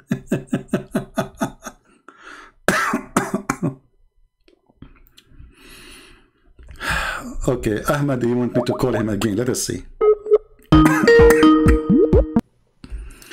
Hello? Yes, Ahmed. Sorry about that, CP. My internet just dropped off. Yeah, it's okay. Did you hear the guy saying that Zakir Naik, he speak to everybody? I don't. Yeah, he was being really stupid. Do Zakir Naik dare to open his Skype to anyone to call, including me? Do he dare? You don't. I have my Skype open for anyone. I don't know who's going to call me. I don't know if he's a scholar. I do not know if he's a smart. I don't know if he's a genius. I don't know if he's going to... I'm not afraid of anyone. CP, when he mentioned the verse about iron, I knew you were about to bust him. I will bust them anything they say, my friend. But Ahmed, don't laugh. I got you busted too. But that's, oh yeah. It doesn't matter what you say. This is why they don't debate me, my friend. It doesn't matter what you say. They will get busted. You know, the Muslim, they made an article about how to debate Christian prince. They said, if a Christian, even if a Christian prince, he said to you, the prophet was a great man, don't say yes. And don't say no. Because whatever you say, he will get you busted. So how in the world those people want to debate me? So this is what they do. They are just copy-paste machine. Nobody want to read. Nobody want to see. They are blind people. They are copy-paste. The Quran is a joke. Who is the one who wrote the Quran? Allah. Okay. Why the Quran says this is the word of an honorable messenger? Read the verses before. Okay, go ahead, read them. Read them. So and if the Quran was sent by messenger, or this is the word of honorable messenger, let's say for the sake of argument this is Jibreel, but this is mean the Quran is made by Jibreel, not by Allah.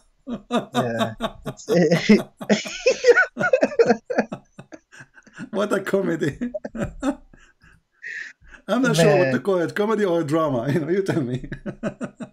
This is it's a mix of both. It's a mix of both. Like that person who just called you, he was kind of like me. He was being ignorant. Like you bust him and he was still denied.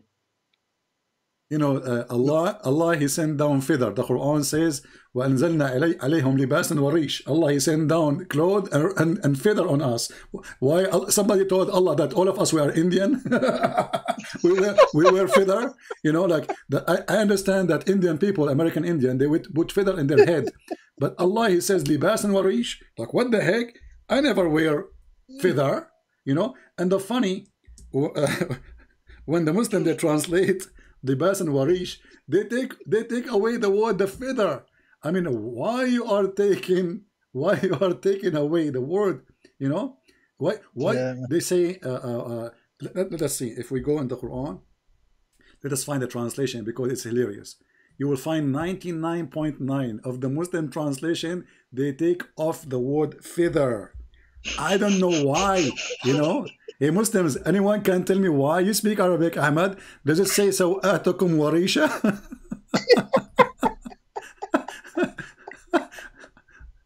Allah, He sent down my underwear and it was made from feather. Oh man. You know? And if we read in the translation, the word feather is gone. This is Yusuf Ali. Let us change. This is chapter 7, verse 26. Let us see. Go to Biktal. Man, Feather. I can't believe it. Feather. Okay. And then, children of Adam, we have revealed into you the raiment, and to cancel your shame. Where is the feather? Where is the clothes? Revealed?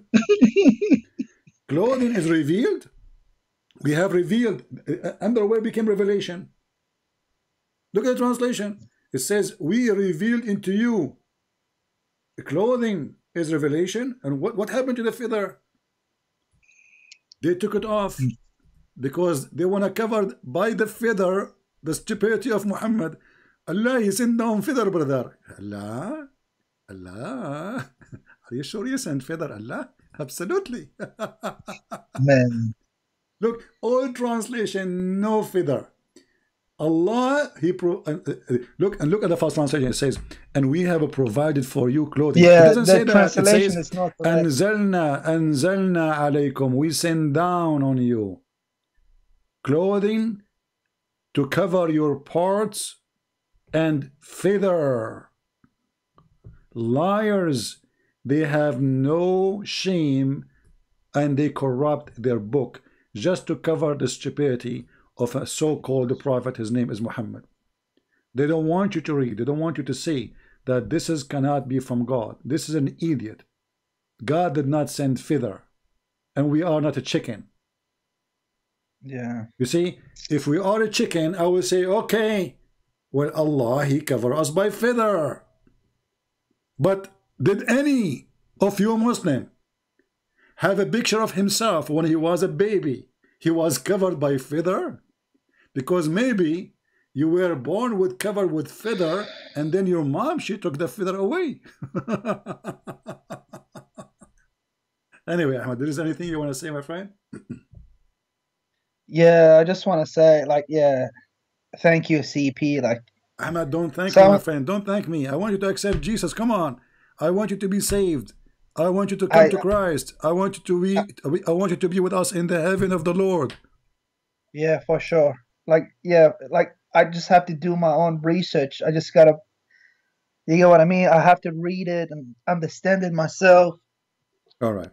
But like, yeah, for me, but like, Ahmed, I'm going to make a threat for you. If you don't accept Jesus, I will take all the feather covering you now.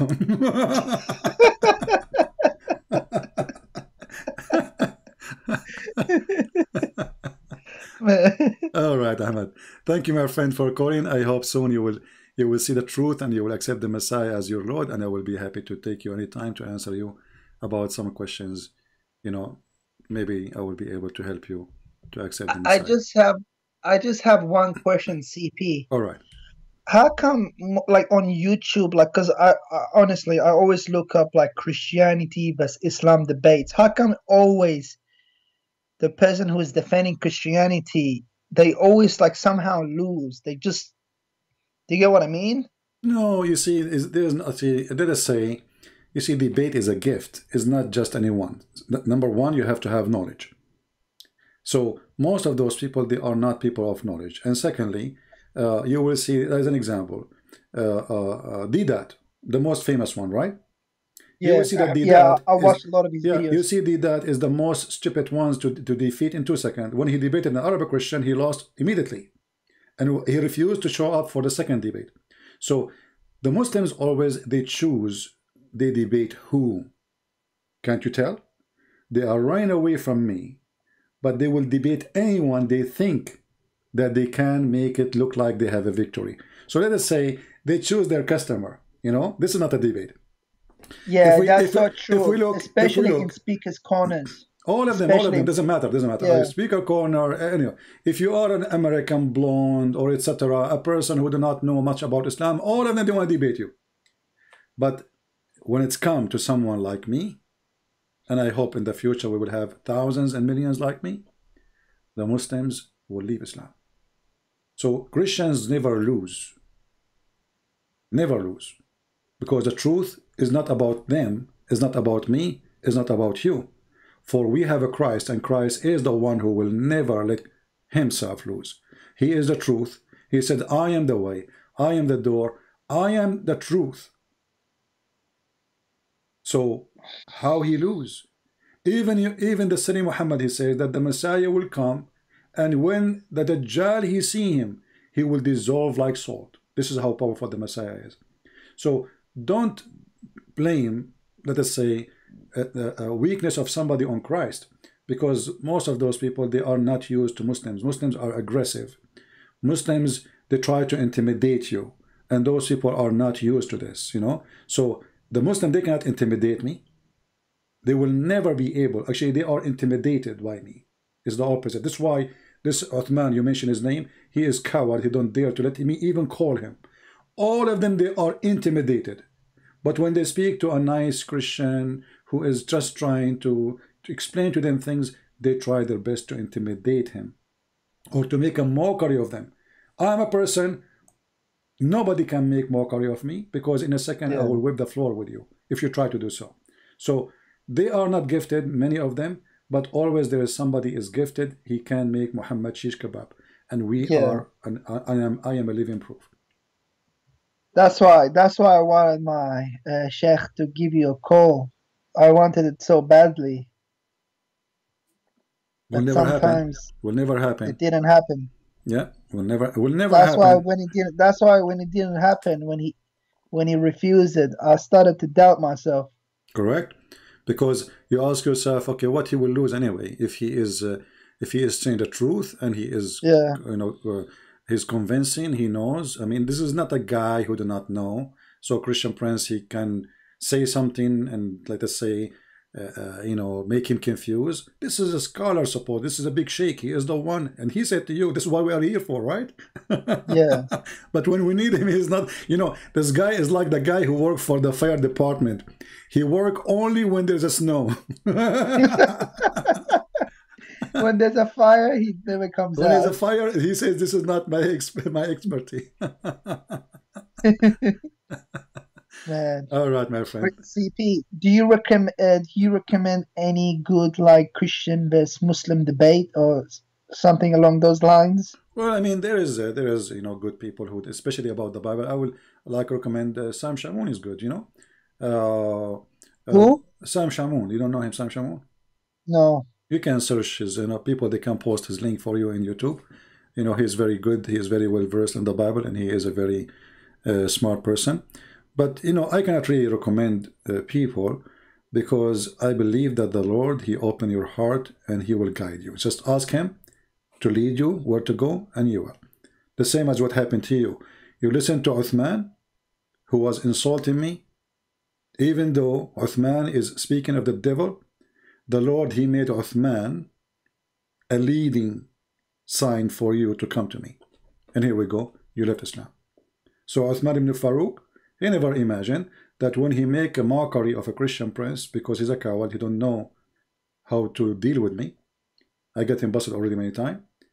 So he make mockery, but he never thought that his mockery will make many Muslims search and look for a Christian prince to watch his videos, and they will end leaving Islam like what happened to you. So because that's how I found you. Because on his Twitter, he says he mentioned you as like a Christian princess or princess Chris, something and like he says that. I'm wearing burqa. I know. I was like thinking like he must be someone pretty like big if he's mentioning them. And then I just watched some of your videos. I'm like, wow, that's what it really is. That's what's like, yeah, some of these things you showed on screen and with reference and things like that, it's just like really shocking. Yeah. And you know, always remember, forget about this guy anyway, but always remember, there is people that can be good in thing and they are not good in other thing. As an example, there's somebody might be, he is a good teacher for the Bible, but he is not a debater. When you debate, especially if you don't know, you see, like you call me, I do not know what you will say to me, right? Yeah. So when you want to do such a thing, this is a big challenge to the brain, my brain, because how in the world I'm going to get the answer in the speed of second? I mean, the guy is just talking, I put it on the screen, correct? So in order to do that, you have to be very, very gifted with knowledge. Let us say you have a very fast processor brain. And on top of that, the most important, the Lord is our victory. So by the Lord, I depend on him, not only on me, for I believe everything I have is a gift from him at the end of the day. So if the Lord is with me, who could be against me? So some Christians, they go to fight the devil without having arms in their hands. An arm here is not a sword. Arms here is knowledge, true knowledge about the Bible. Secondly, confidence. Number 3, knowledge about the enemy, the devil. If you do not know who is the devil, how you can talk about the devil?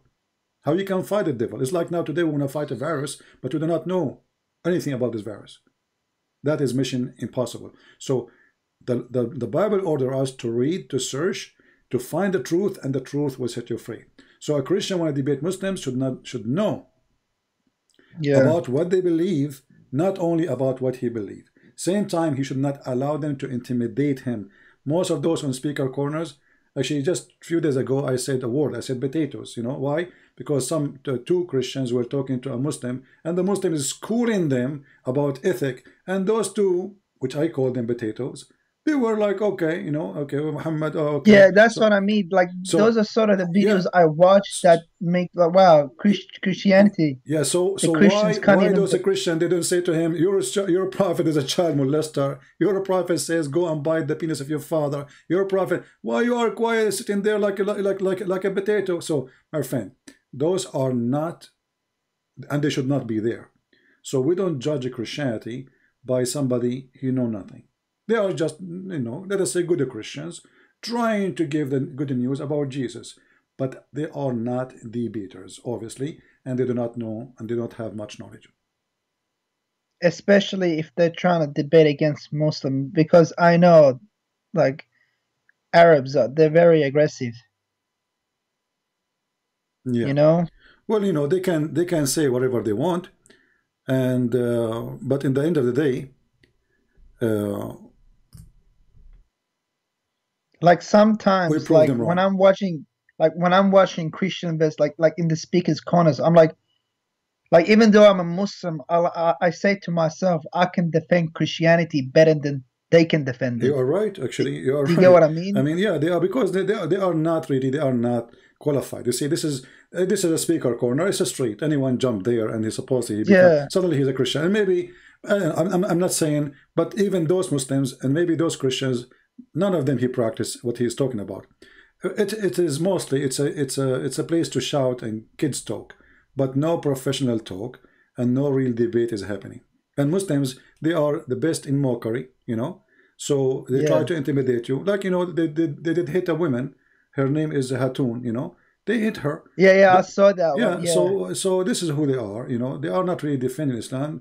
They are cowards trying to defend Muhammad by intimidation, and all of this doesn't work with me. And now, actually, we will have many people will be graduated from the school of a Christian prince, and they will make Muhammad falafel before, even without using oil, they will fry him. Yeah. So yeah. anyway, thank you, Ahmed. We will see if I can take one more call. And No worries. Thank you, CP. All right. Thank you, yeah, man. You have a good day. All right. we will pray for you. We will pray for you and for the people of Yemen, the Muslims there, to end the war there and the evil of Islam stop. Wherever Islam goes, war come. And we pray that all the Muslims, all your family, they will find the truth, and the truth will set them free. And this is the good thing about Christ. He said, love your enemy, bless those who curse you. So my friend Ahmed, we say, may the Lord bless your family, bless your mother, bless your father, bless your children if you have any. May the Lord bless all people who they love the truth, for Jesus is the truth. And the second you love the truth, you are in love with Jesus, for no truth except Jesus. God bless you, my friend, and I hope to God hear from bless you you. soon. Take care. Thank you, CP. You have a good day. All right, man. Bye-bye. All right. Let us see.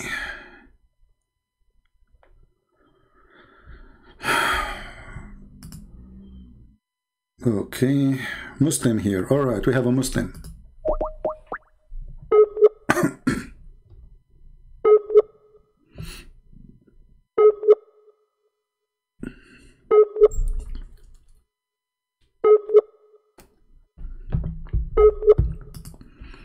This Muslim, his internet is not functioning. Let us see a different one. I am a Muslim from Pakistan. Usually the one who say that is ultimate fart.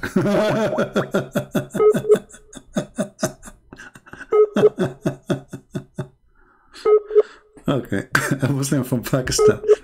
And then you will find that he is from Africa. Yeah, here we go.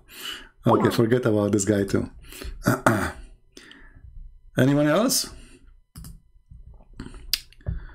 Okay, Muhammad.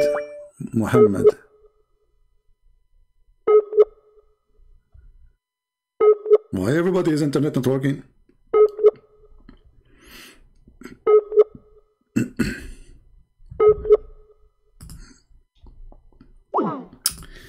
Let's try a different person.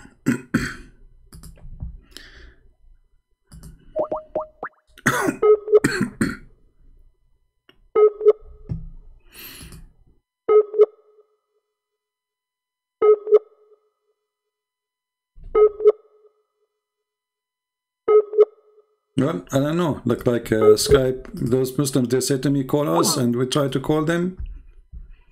Their internet is not working.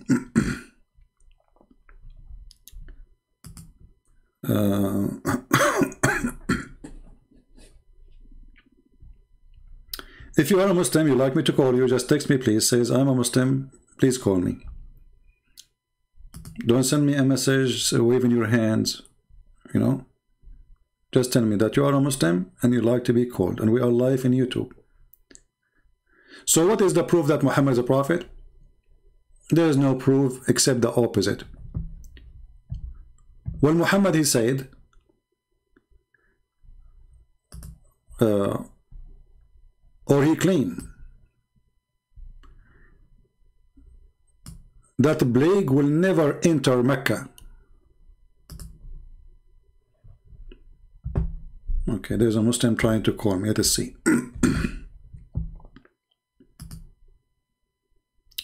Oh, we have a Muslim saying white man worshipper. Let us call this guy. I like that topic. White man worshipper.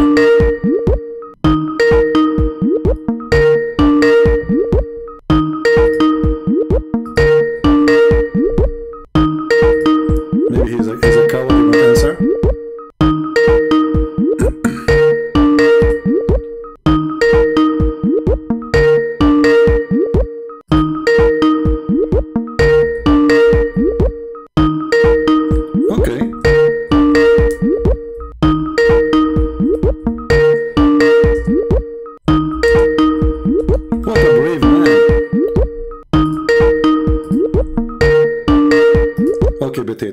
So look what he said to me. He says, white man worshipper. White man worshipper. First of all, find me one verse in the Bible describing Jesus as a white man. Nowhere. The one who is proud about the whiteness of a man is you Muslims. Nobody speak about how white he is. Only Muslims. They praise the white man Muhammad. The white man Muhammad worshippers. Didn't have to strain to look up at him, nor was it tedious to look down at him. He was a comfortable sight to look at. له رفقاء يحفون به. He had friends. Say something, they used to hearken to what he used to say. وإن أمر تبادروا إلى أمره. Tall and thick, أزج أقرن. His eyebrows were arched, but they were not joined. It was separated. In Somad فعليه الوقار. When the Prophet is so pretty. He was silent. Guys, we have to admit the Prophet was so pretty. Striking appearance. He's so pretty. ظاهر الوضاء. أبلج الوجه. Radiant face. حسن الخلق. Beautifully created. The pretty. Who is the white man worshipper? And look at the drama music behind. I mean, what is that? Aren't you worried that there is many homosexuals, they will go and do something to Muhammad? They will love him? They would like to share the bed with him? Especially your God, he says, whatever you wish in the heaven, they will convert to Islam. And then they go to heaven, they says, we want to sleep with Muhammad. Look how pretty Muhammad is. And then one of the funny statements here in this video, we don't want to play it all because it's hilarious. A man, he come and he look at the moon. He come in the middle of the darkness. When he spoke, it was audible and clear, almost commanding and overtaking. أجمل الناس وأبهاهم من بعيد. From afar, the most striking and outstanding in appearance. وأحسنهم وأجملهم من قريب. And when he came near, the best of them and the most handsome of them in closeness. حلو المنطق.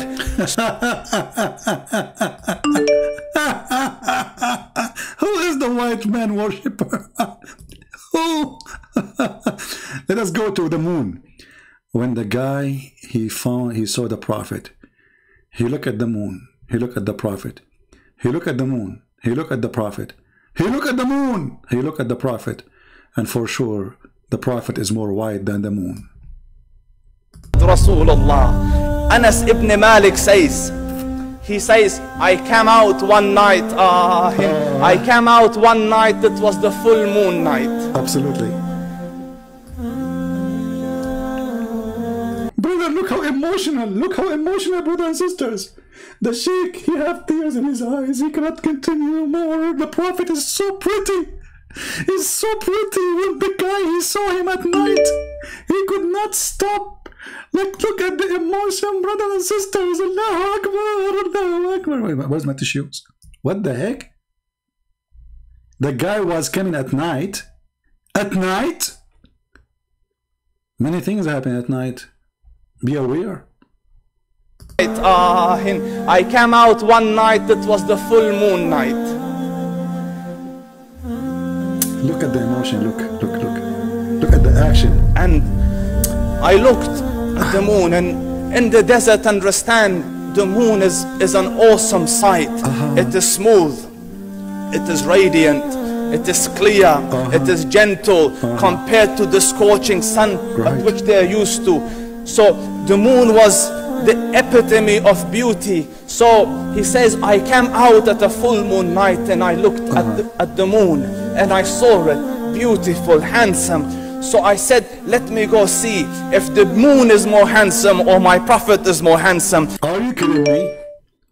Are you stupid or what? You are comparing the prophet of Allah, the most handsome boy, to the moon. What's wrong with this guy? Don't you know the answer already? I mean, how in the world even you think about it?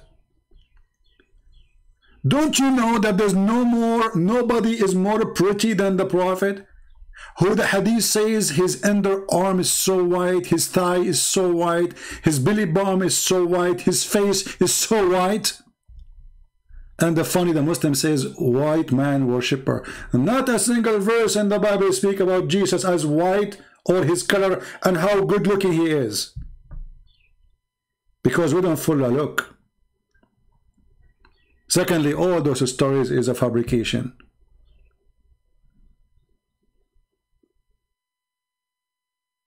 Muhammad, he had no teeth. All of us, we knew the story, how they broke his teeth. So when Muhammad, he recited the Quran, he says, Bismillah lama lafim, Alhamdulillah tartabim. Zakir Naik. Zakir Naik have teeth. If Zakir Naik with teeth, he cannot say Bismillah ar-Rahman ar-Rahim. What about a man, he lost his teeth?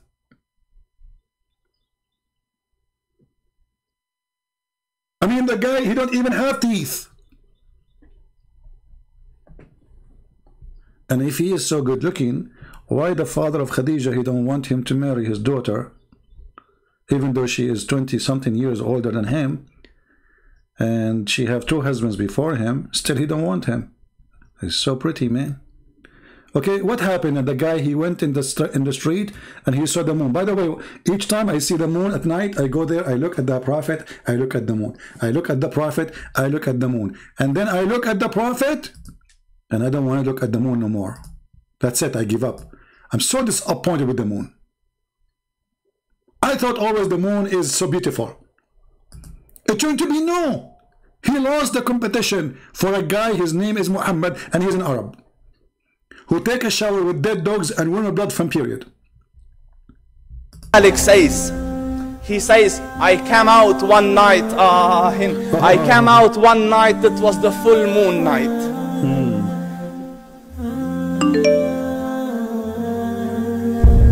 And I looked at the moon, and in the desert, understand, the moon is an awesome sight. Absolutely. It is smooth, it is radiant, it is clear, it is gentle compared to the scorching sun at which they are used to. So the moon was the epitome of beauty.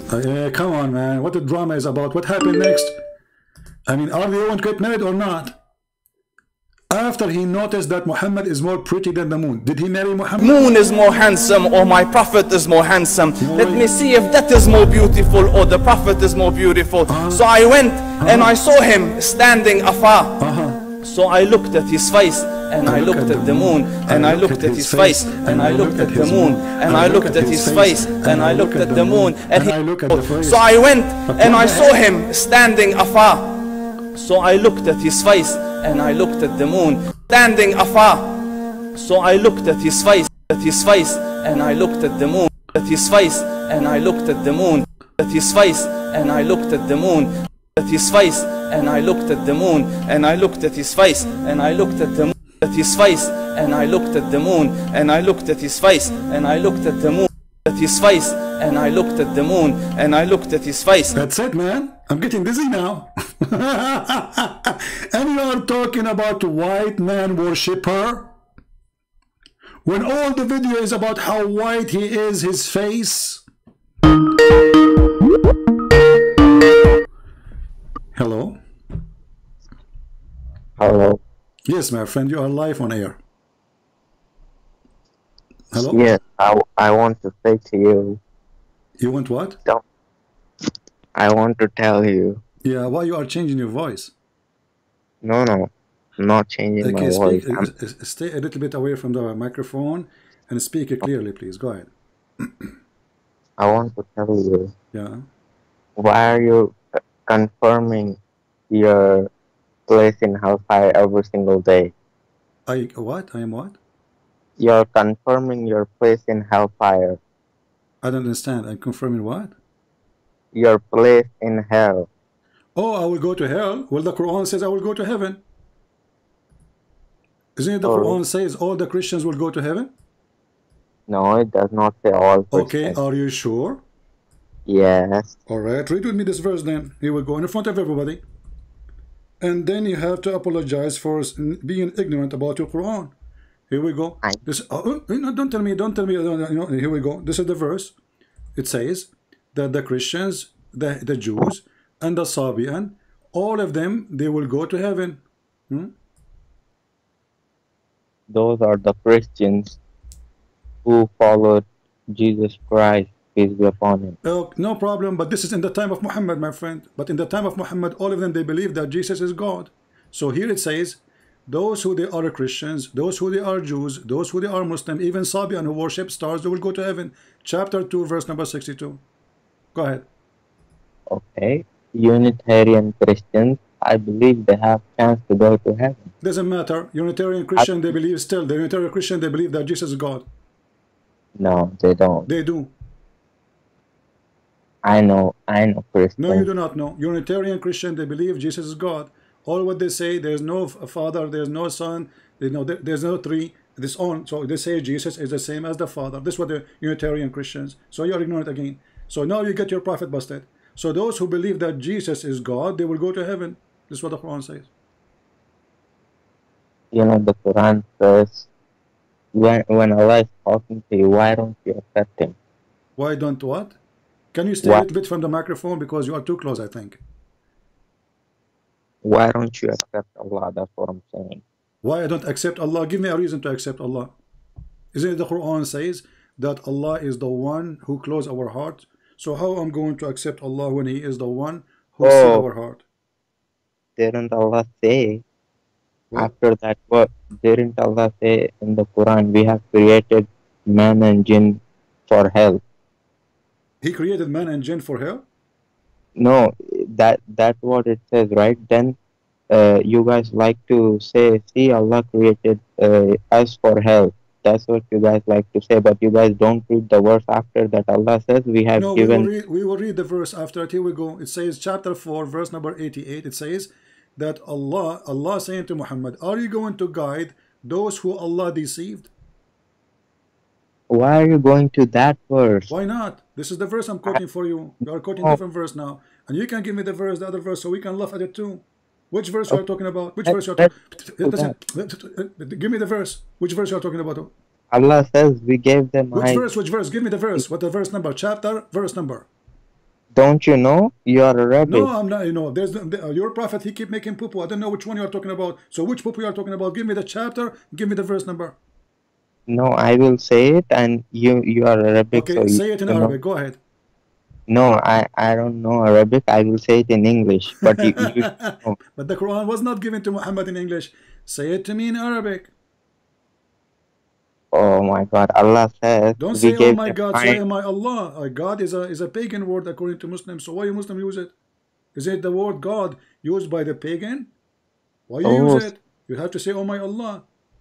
So you are telling me Jesus was helpless on the cross when he said, Allah, Allah, why have you forsaken me? Nowhere Jesus, he said, Allah, Allah. This is Ili, Ili. What Ili, Ili have to do with Allah? Is your God is Ili?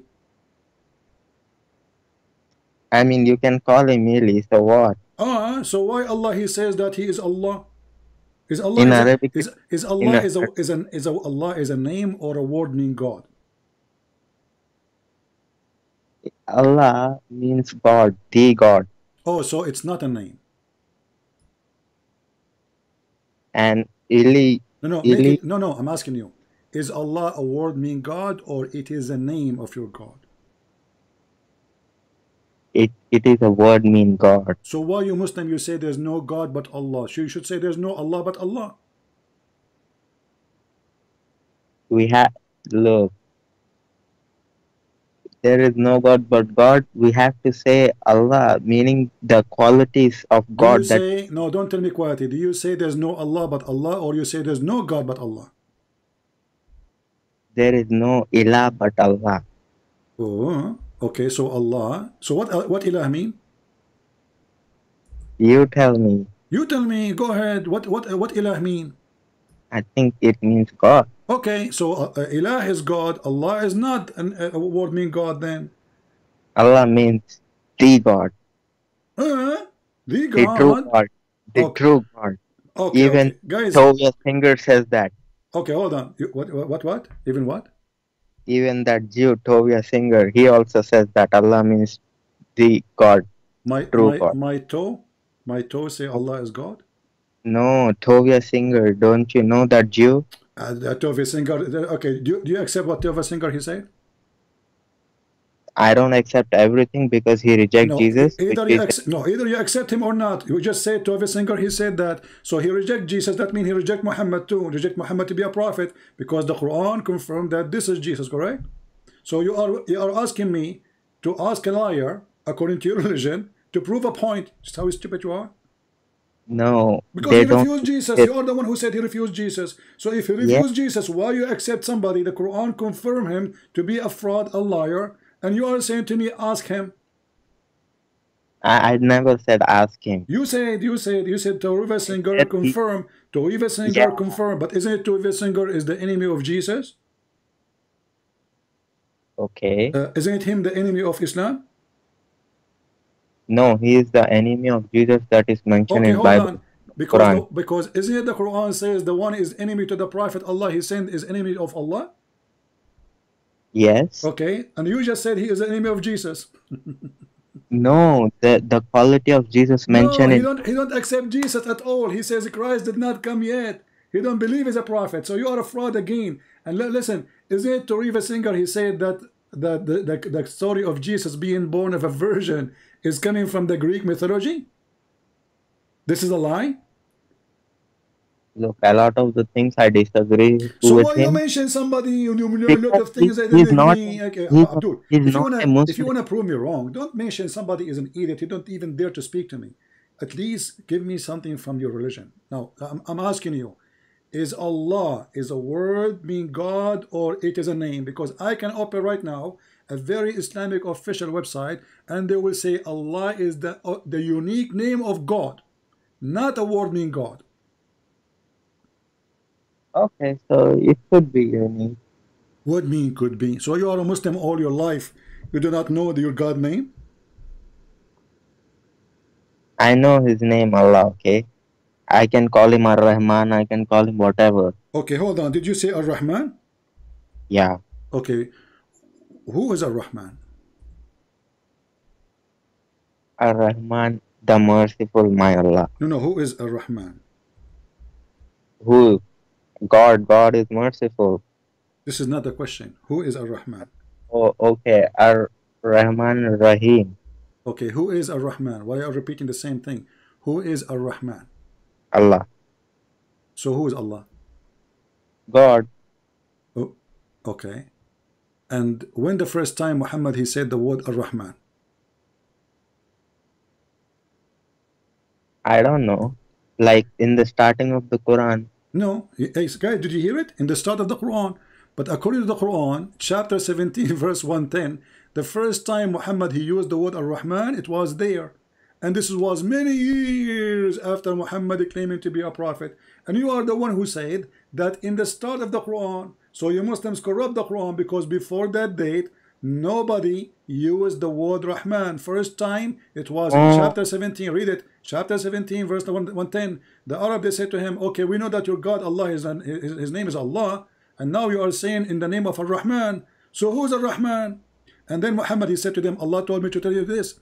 Say to them, O Prophet, call upon him as Allah, or call upon him as Ar-Rahman. Call him whichever name you will. I call him potato.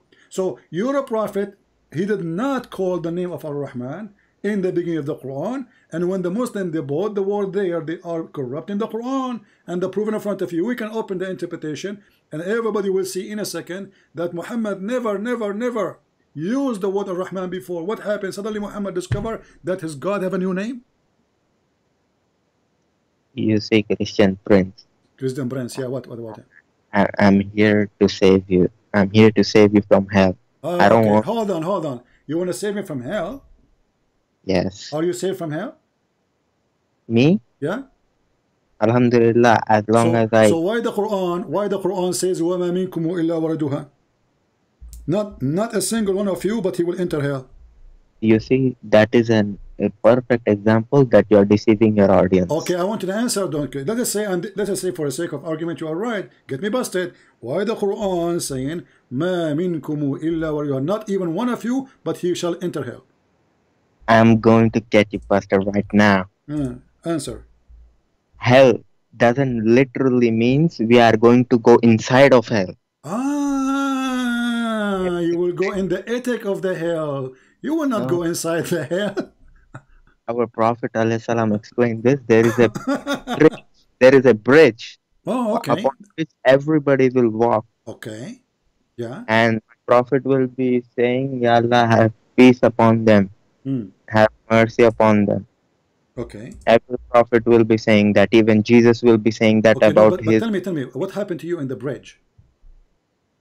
On the bridge, there is hellfire underneath the bridge, and every person have to go cross the bridge to go to Jannah. So Allah will barbecue your ass when you are going over the bridge? No, Allah will save us in a split second. We won't even feel anything.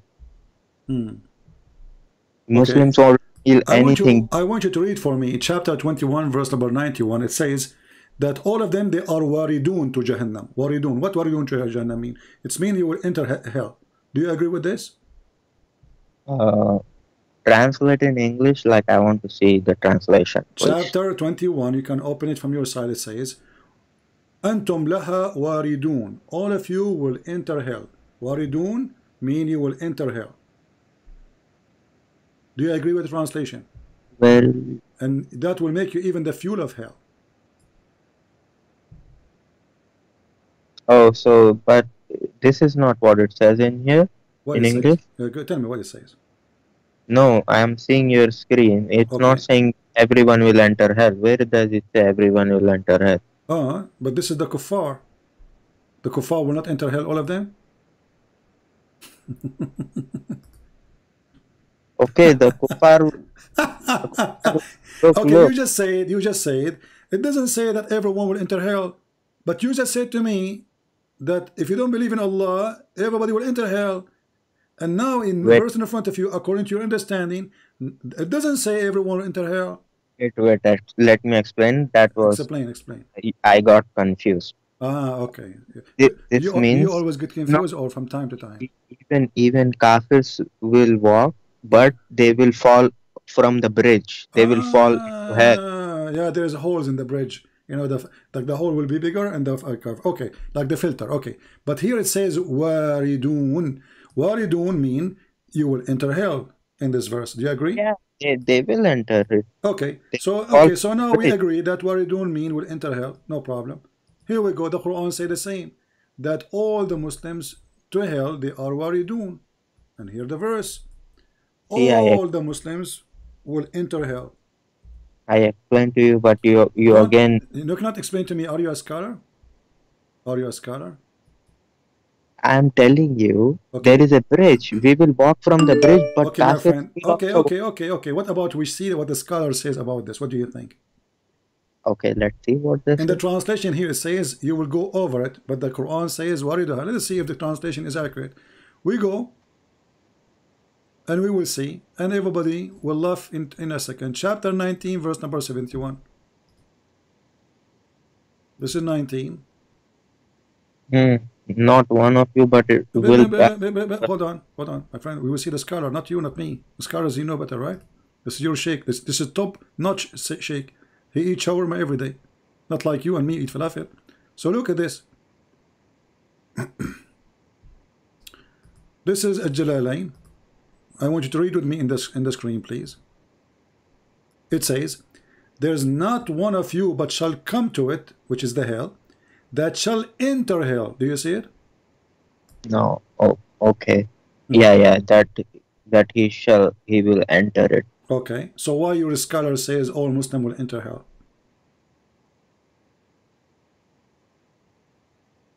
You see, enter does not mean we will be burning in hell. Okay. So Allah will make you enter hell to do what there? Tour? There is a bridge over it. So the hell. My friend, what bridge? Already you are in. You are in. The hell. Over my friend, you are in. You are in. It says enter hell. Okay, you will enter hell to do what? Tourism? Take selfie? Look, again, I would say Allah, it means over it, not enter. Okay, let me make it simple for you. Is your prophet going to go to heaven? Of course, he's guaranteed. He's indeed. So why your prophet says no? Is he lying, you think? He never says no. Well, here we go. Your prophet says that there's no guarantee he will go to heaven unless Allah, he warp him with his mercy. Are you accusing your prophet to be a fraud? You see, you take everything out of context. Show me the hadith. Give me the context. Here we go. Okay, give me the context, my friend. Go ahead. I will explain you. You see. Okay, go ahead. Explain. Okay. I'm reading. I'm listening. Okay, it says Abu Hurairah. Read it. You know English. Let me zoom in for you so you can see it better, because all Muslims, they have a weak vision from drinking camel urine. Abu Hurairah reported, Sallallahu Alaihi Wasallam is saying, none of you will be rescued by his works. He was asked if not even he would, and replied, not even I, unless Allah covers me with his mercy. But if you keep to the straight path, are moderate, pray morning and evening and part of the night, and earnestly practice moderation, you will reach. Yes, that's it.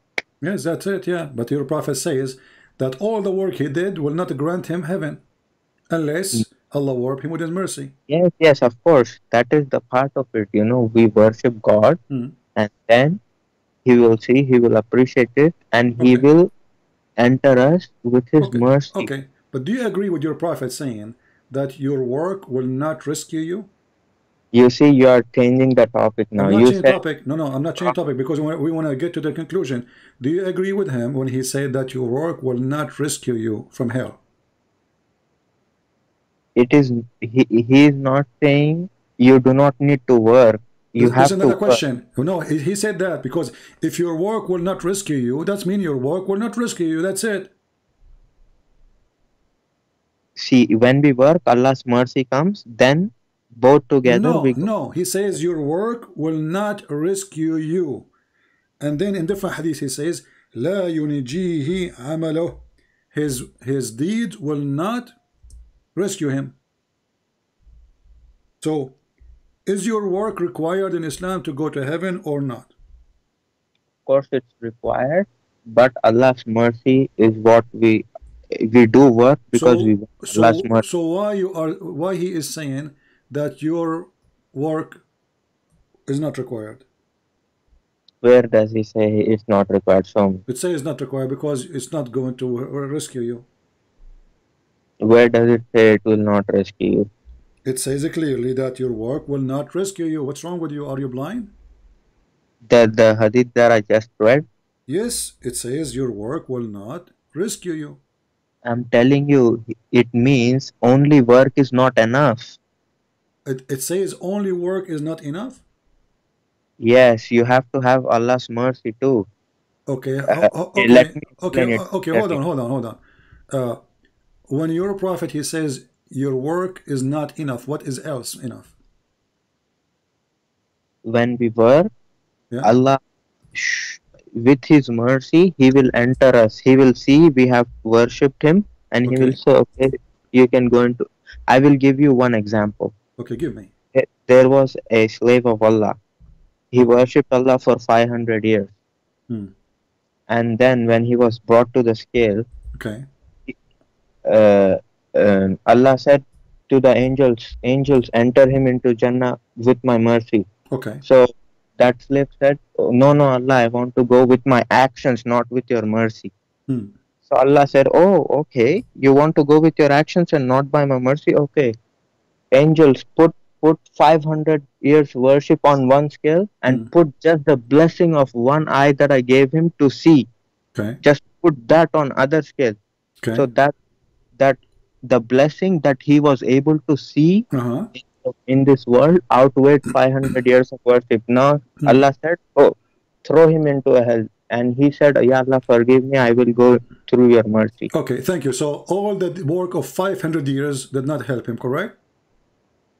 It was the blessing of Allah, correct? Yes, Okay, Allah thank you bless very him. much. But this is me. No, But this is me in the Quran is a stupid book because is it no, Allah He promised you in the Quran to have gardens full of females with big breasts if you are having good deeds? So you just said 500 years of worshiping Allah is not going to take you to no, heaven. So no. why Allah in the Quran in chapter 2 verse number 25 says that those who have do the righteous things like killing the Christian, raping Christian women, kidnapping children, raping them, all the righteous things of Allah, all of those, if you do it, you will go to heaven and Allah will give you even rivers underneath of you. You are not understanding my I point. understand, my friend. Even you explained it. You You said to see, me, when I it is you who said to me, there's a guy who prayed to Allah 500 years, correct? yeah, Okay, and then they said to him, which one is the one you want to be going to heaven with? Your act, your action, your deed of 500 years worshiping Allah, or one blessing from Allah? He chose. no, no, no, not one blessing from Allah. You are twisting my words. Allah said, uh, "Okay, you have done good. You have worshipped me 500 years. I okay, appreciate it. okay. Now go to my mercy." So he said, "No, no, no, not your mercy, by my action." So Allah said, "How can you be that arrogant? You were able to do the actions because I gave you eyes, hands, everything to worship." Okay. It, So let's make it clear now. So if you are a person worshiping Allah all your life, let's say you live for 1,000 years, and then Allah will give you mercy in the top of your act, and that will make you go to heaven, correct? not on top. I will explain you. If I live Oh, 1,000 years okay. and I worship Allah 1,000 years, Uh-huh. okay, Uh-huh. and then Allah will see, okay, you have worshipped, you have done what I have asked you to do. Okay. Now I will have mercy on you, that I will give you Jannah. Go by my mercy. That's how it works. Okay, so the Quran is a lying then, because the Quran says if you do those things, where is the word mercy here? Do you see it? It says those who do the good deeds, for them is heavens and river. So the guy in That the is the story, mercy. Heaven is the mercy. oh my friend, the heaven is the mercy. Are you kidding me? So okay, hold on. He is saying to them, if you do good deed, you get the mercy, correct? Yes, Okay, so why he's saying to the guy, you will not get the mercy because you did good deeds? because he is being arrogant to Allah. He's saying, Okay, I okay. did Let good us let us deeds. make it more clear. I will go with you. If I am working all my life worshiping Allah, is that will grant me heaven or my destiny with Allah? No, don't change the topic I'm about not, I'm not, predestined. I'm not just to show you how stupid what you said to me. This is the topic. Is Okay, it if is you going to worship change? Allah, Is it going to if, change my work into go to hell, or I will go still to heaven? Is the destiny of Allah is in total agreement with my act in heaven or in earth, sorry, or the destiny of Allah will change and doesn't matter what I do in earth? Don't go to that hadith. Why you don't want to go to it? This is we're talking about going. We are talking about how we go to heaven. So don't run away. I'm asking you. It's a very embarrassing question for you. You don't want to answer, right? So I'm asking you. A person, the same person. I will take the same person. He prayed to Allah 500 years. 500 years. Okay. So 500 years, and then Allah, He wrote for him a destiny. Is it possible that Allah, He wrote for him to go to hell, even though he prayed for 500 years?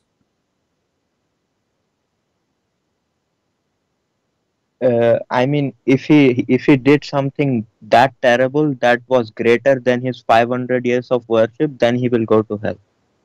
What do you mean greater? Like, let's say he did something that Allah disliked a lot, but he also worshipped Allah. No, he did not do anything. He did not do anything of his own act against Allah's teaching. Okay, then he will go to heaven, and Allah's promise is true. Okay, I want everybody to be my witness. He said he will go to heaven, and that will be his destiny. Well, your prophet, he said no. Your prophet, he said that what is written by Allah will overcome what he was doing, and then he will go to hell. Let me put for you the hadith so everybody will laugh. I know you confuse a lot of people with this. Okay, like show me. I will. You didn't understand that hadith. Okay, you explain it to me. Here we go.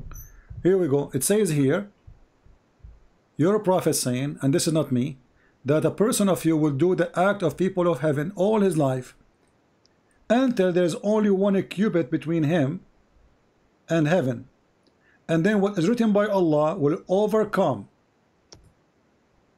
and will take over, and he will do the act of people of hell. Read the hadith. Wait.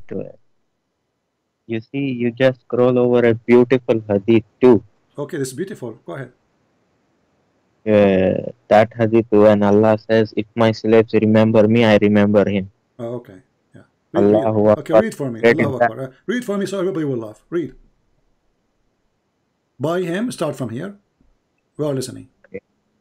By him besides whom there is no God, that one amongst you acts like the people deserving paradise, until between him and paradise there remains but the distance of a cubit, when suddenly the writing of destiny overcomes him, and he begins to act like the denizens of hell, and thus enters hell, and another one acts in the way of denizens of hell, until there remains between him and hell a distance of a cubit, that the writing of destiny overcomes him, and then he begins to act like the people of paradise and enter paradise. You have misunderstood what this means. I'm listening. Go ahead. I will explain to you. Okay, go ahead. Let me talk about you. Christian prince.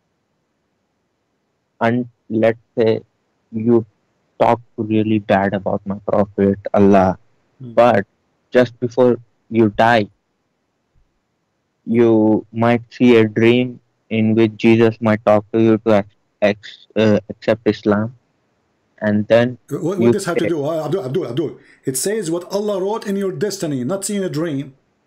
It says what Allah. Don't go. I did not see a dream.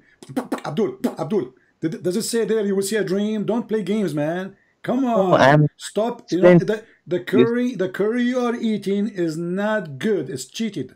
Listen carefully. It says the destiny overcome him and began to act like the people of hell. So what will take over you is not a dream. It's a destiny.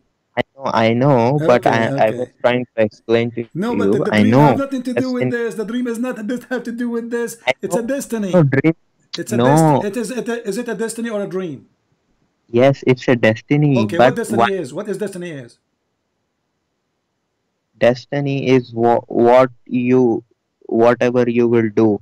No. What destiny is? Is it something decided by Allah? Allah knows what happens. This is not about knowing. Read carefully. decided for you or knowing, because it says will overcome. The guy is praying all his life. He want to go to heaven. And then what is written by Allah, there is only one arm between him and heaven. Almost he is there. And then it says, when suddenly the writing of destiny overcomes him. The writing of destiny. Yes, because Allah wrote what he will do before. Thank you. So Allah, No, okay guys, Allah, he wrote what he will do. So it is not his choice to do. No, not his choice does not mean like I'm talking to you right now. So Allah wrote that this person will talk to Christian prince. Abdul, listen carefully. The guy is praying to his God for 500 years. He have 15 minutes left to go to heaven. Then what will happen? What Allah he wrote will take over, which means the action of the person will change. Why? Because Allah he wrote in his destiny that he have to go to hell. That's what it says. If I look at it from your perspective, it No, seems this is not like my Allah. perspective. No, this is not my perspective. Okay, let me make it more clear. If a child he died and he is a baby, do he go to heaven or he go to hell? He will go to heaven directly. According to who? Because he's innocent. Okay, so you are saying it is sin what make us go to hell, correct? Yes. Okay, so if a child he do no sin because he's an infant, let us say he's like 6 months old, the logic is he will go to heaven, correct? Yeah. And you are sure from that? Mm-hmm. And if somebody believe in such something the opposite from this, he is stupid, I think. Do you agree? I'm not gonna say stupid because I feel like you're trying. So what? He is ignorant? He is ignorant? He's ignorant? No, first show me what you're trying to show. No, you are scared now. You are scared. This is why you don't want to say. Because you said he will go to heaven. I said to you, you are sure? And you said, yes, you are sure. He will go to heaven. So either you are right about understanding what destiny is, and then the child will go to heaven because he commit no sin, or you are wrong. He will go. You're a prophet getting you busted. You're a prophet. He went to a funeral with his wife Aisha, and when they came back, Aisha, she said to him, this child, he have a happiness for him, for he, you know, he is going to be in heaven. Why? She said, well, he did not reach the age of someone can commit sin. And this is what you said. You agree with Aisha. Muhammad, he said to her, no, don't be stupid. Allah, he wrote who will go to hell when they are not created yet, and who will go to heaven when they are not created yet. And the hadith in front of you, read it. Sallallahu Alaihi Wasallam said, yeah, sallallahu Alaihi Wasallam, yeah. There is happiness for this child who there is happiness for this child who is from the birth of paradise, for it has committed no sin, nor has he reached the age when one can. Why did you scroll up? What? Okay.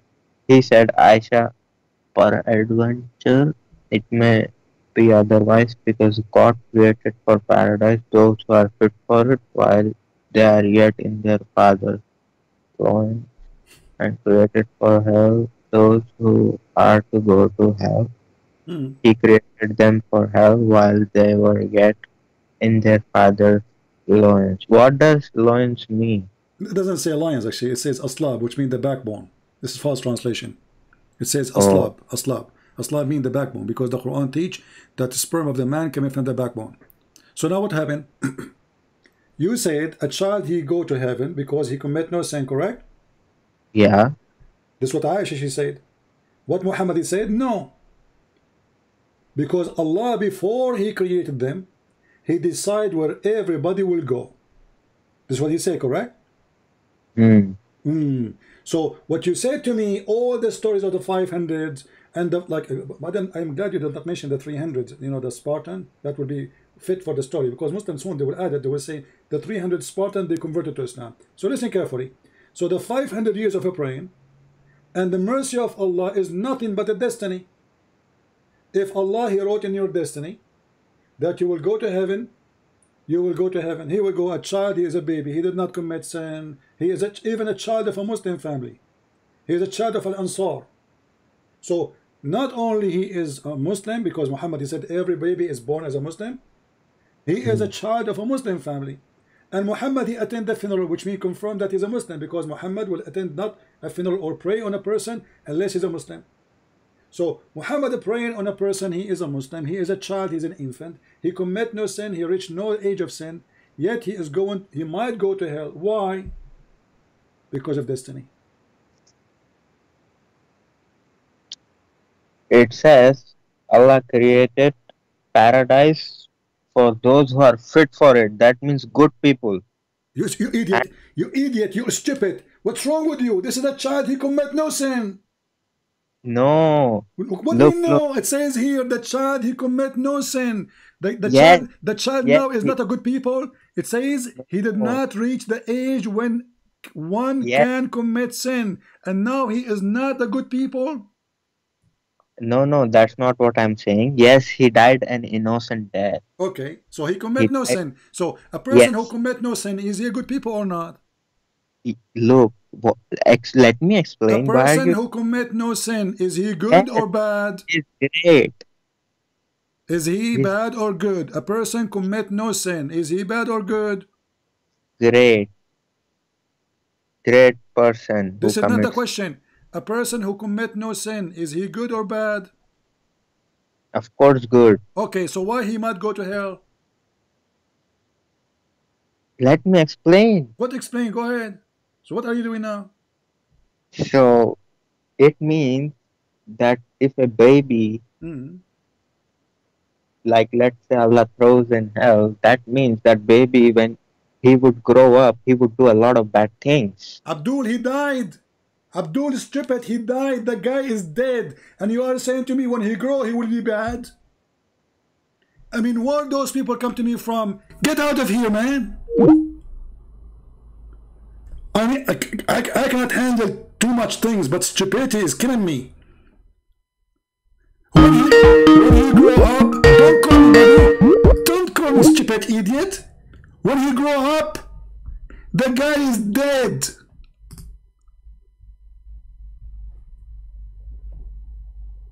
It's mean when he grow, like the guy is dead. They just came from the funeral.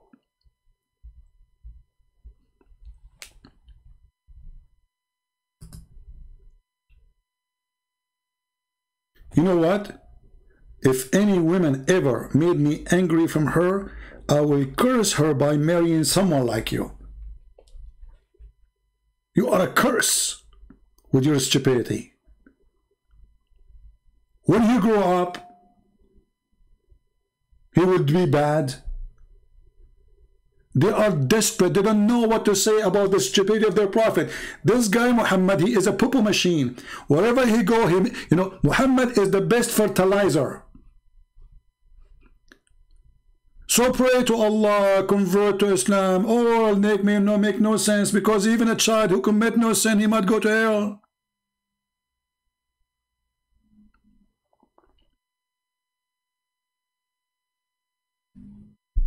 Be careful, women there. Behave yourself. Otherwise, I will curse you to have a husband like this. The child is dead and trying to find an excuse. What is the child? What is the excuse? You don't understand. You don't understand. Okay, tell me. He's talking that when the child become big, old, grow up. Abdul, the guy is dead. They just came from the funeral. The funeral.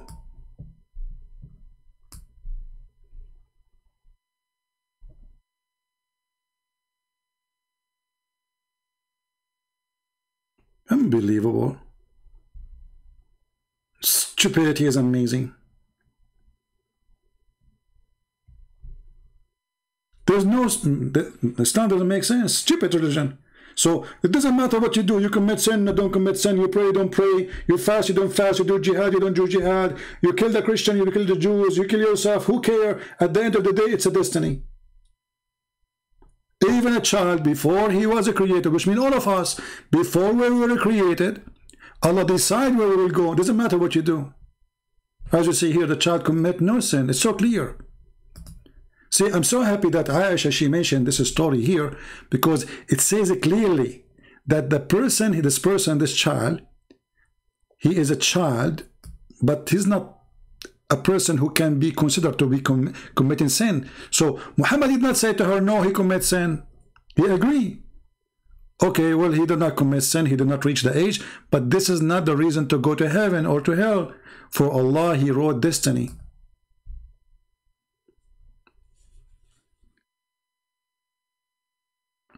How in the world this can be a religion from a true God? It's destiny. So go to nightclub, drink, be a child molester, sleep with everybody, do whatever you want, because destiny, at the end of the day, what Allah wrote for you. And not only this, by the way, it's written for every one of us. Even the fornication you do, it's a destiny in Islam. So, excuse my language. Each time a male, he used his penis, Allah wrote his book that you should use your penis in this moment, in this hour. And this is the proof. So what good deeds? What good deeds, if even the bad deeds is written by Allah, it's a destiny.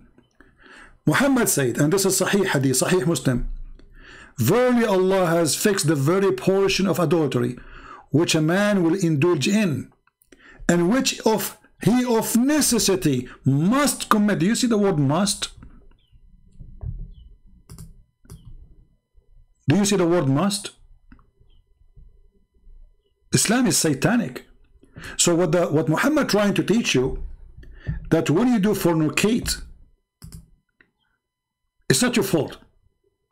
Allah, he wrote in your destiny that you should do that. When a Muslim woman, she called the sheikh and she said, I became like 30 years old and I'm afraid I'm not going to get married.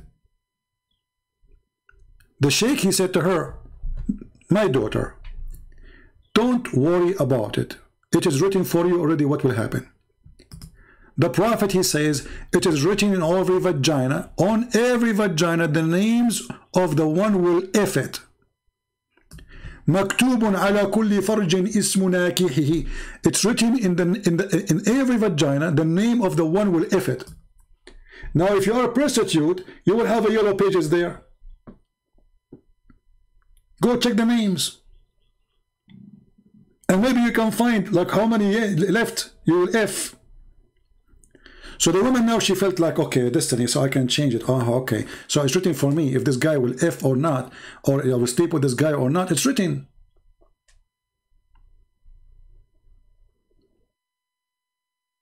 I'm not sure if Muslim women, when they hear the hadith of their prophet saying it's written in your vagina, the name of the one will F it, and they will go and take a selfie trying to find the name of their husband or their boyfriend, the future one, and the one who was before. It's written there. This is Islam. 500 years. I suppose this guy is trying to be smart. We show him the baby is a child, is an infant. He says to me when he grew up. Anyway, guys, it's time for me to go. I think we have a good time together today. We are happy for our friend Ahmed that he decided to leave Islam today. In case you don't remember, Ahmed, he called me just 2 days ago in order to get me busted. And he ended leaving Islam. So glory to the Lord, and we hope that soon him and his family, they will accept the Messiah and they will become believers. Islam not only does not make sense, Islam is stupid. Islam literally is the most stupid cult ever. Think about it. If a child, he might go to hell or might go to heaven, even though he did not commit any sin. So what is the logic of this God? What is the logic of being a believer? It's written for me already. It's written, a person who is doing the act of people of hellfire. This person who spent all his life not praying, not worshiping, not fasting, and not killing Christians and Jews, he might go to heaven because if it's written in his destiny.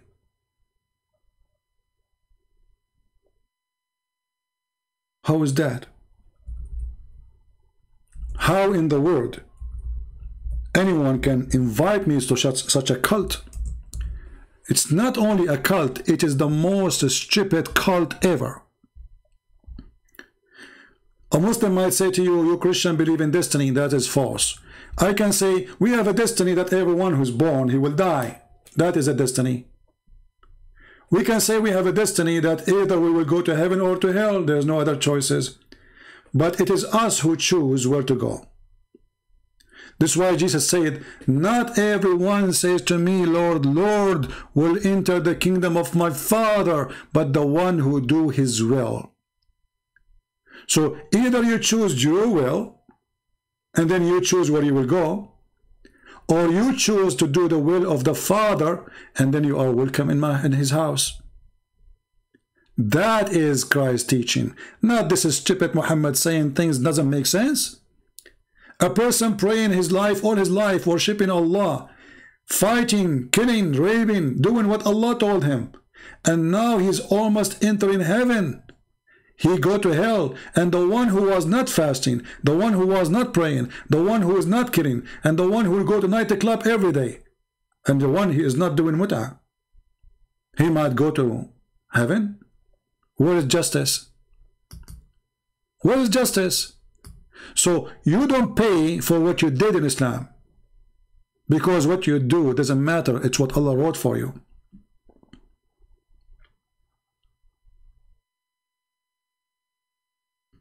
This is why Islam is the most stupid cult. I hope next time we will have some professional sheikhs is willing to call us, not like this idiot who says to us when the kid he grew up and the kid is already dead. I have enough of stupid people. Thank you all for being here. I got to go because you can tell my voice is going flat. So I will let you go for now, and if I can go later, maybe tonight, I don't know, if tomorrow, God is willing. God is willing, but it is us who choose to do the will of God. God is willing, but it's us who choose to believe or not. This is why Jesus said, I am the way, I am the door, I am the truth, I am the resurrection. And those who come to me, they will be safe. You have to come to him. It's your will. He said, knock at my door and I will open for you. It is your will to knock at the door or not to knock. With Jesus, we are saved. With Muhammad, you are just an idiot who's waiting for your gambling machine. It's your luck. It's your luck where Allah He wrote your destiny to be. We don't want the God of luck. Otherwise, we will go to Las Vegas. And the gambling machine would do better. Even Muhammad, he make it more stupid when he said that my nation will be 73 sect. And the Christian and the Jews will be 71. So it is better to be Christian or a Jew from being a Muslim, because in Christianity, according to Muhammad, you have a chance 72 to 1 or 71 to 1. In Islam, you have a chance of 73 to 1. I mean, do you see the stupidity?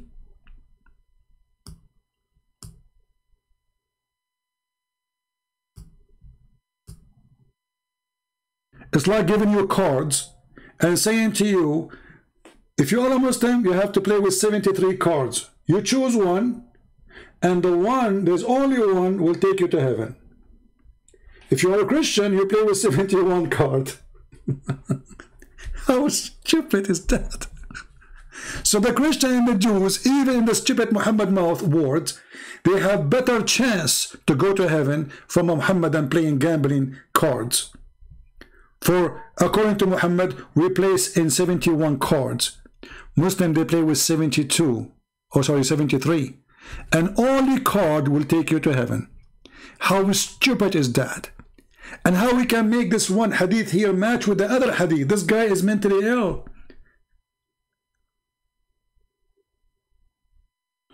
So based on this, Allah, He wrote in the destiny that only one sect will go to heaven, and He is the one who decides there's we 73 sect.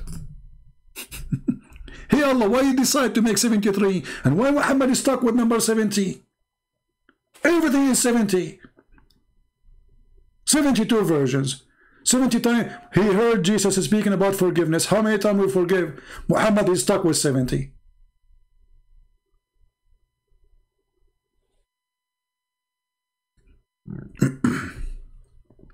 Anyway, so can I have Shia Hadith of Al-Kafi link you use in your book 6 and Allah? My friend, just search for Al-Kafi book. I mean, what is that? Doesn't matter what link. Those links can expire. Search Al-Kafi Shia book and you will find a million link for it. Strange request. Anyway, guys, thank you for being here. May the Lord bless you all. And Ante, we'll see you soon again. This is your brother Christian Prince. Humbly was serving you. And thank you, Lord, for having our friend Ahmed, who decided to leave Islam today, loud and clear. And let us see what his sheikh, how much he will be ashamed for not calling me to refute me. This is what you Muslims do when you don't ask your sheikh to call me. And until the baby who died 1400 years ago grow up and commit sin, until then, we see you soon, and may the Lord bless you. Take care.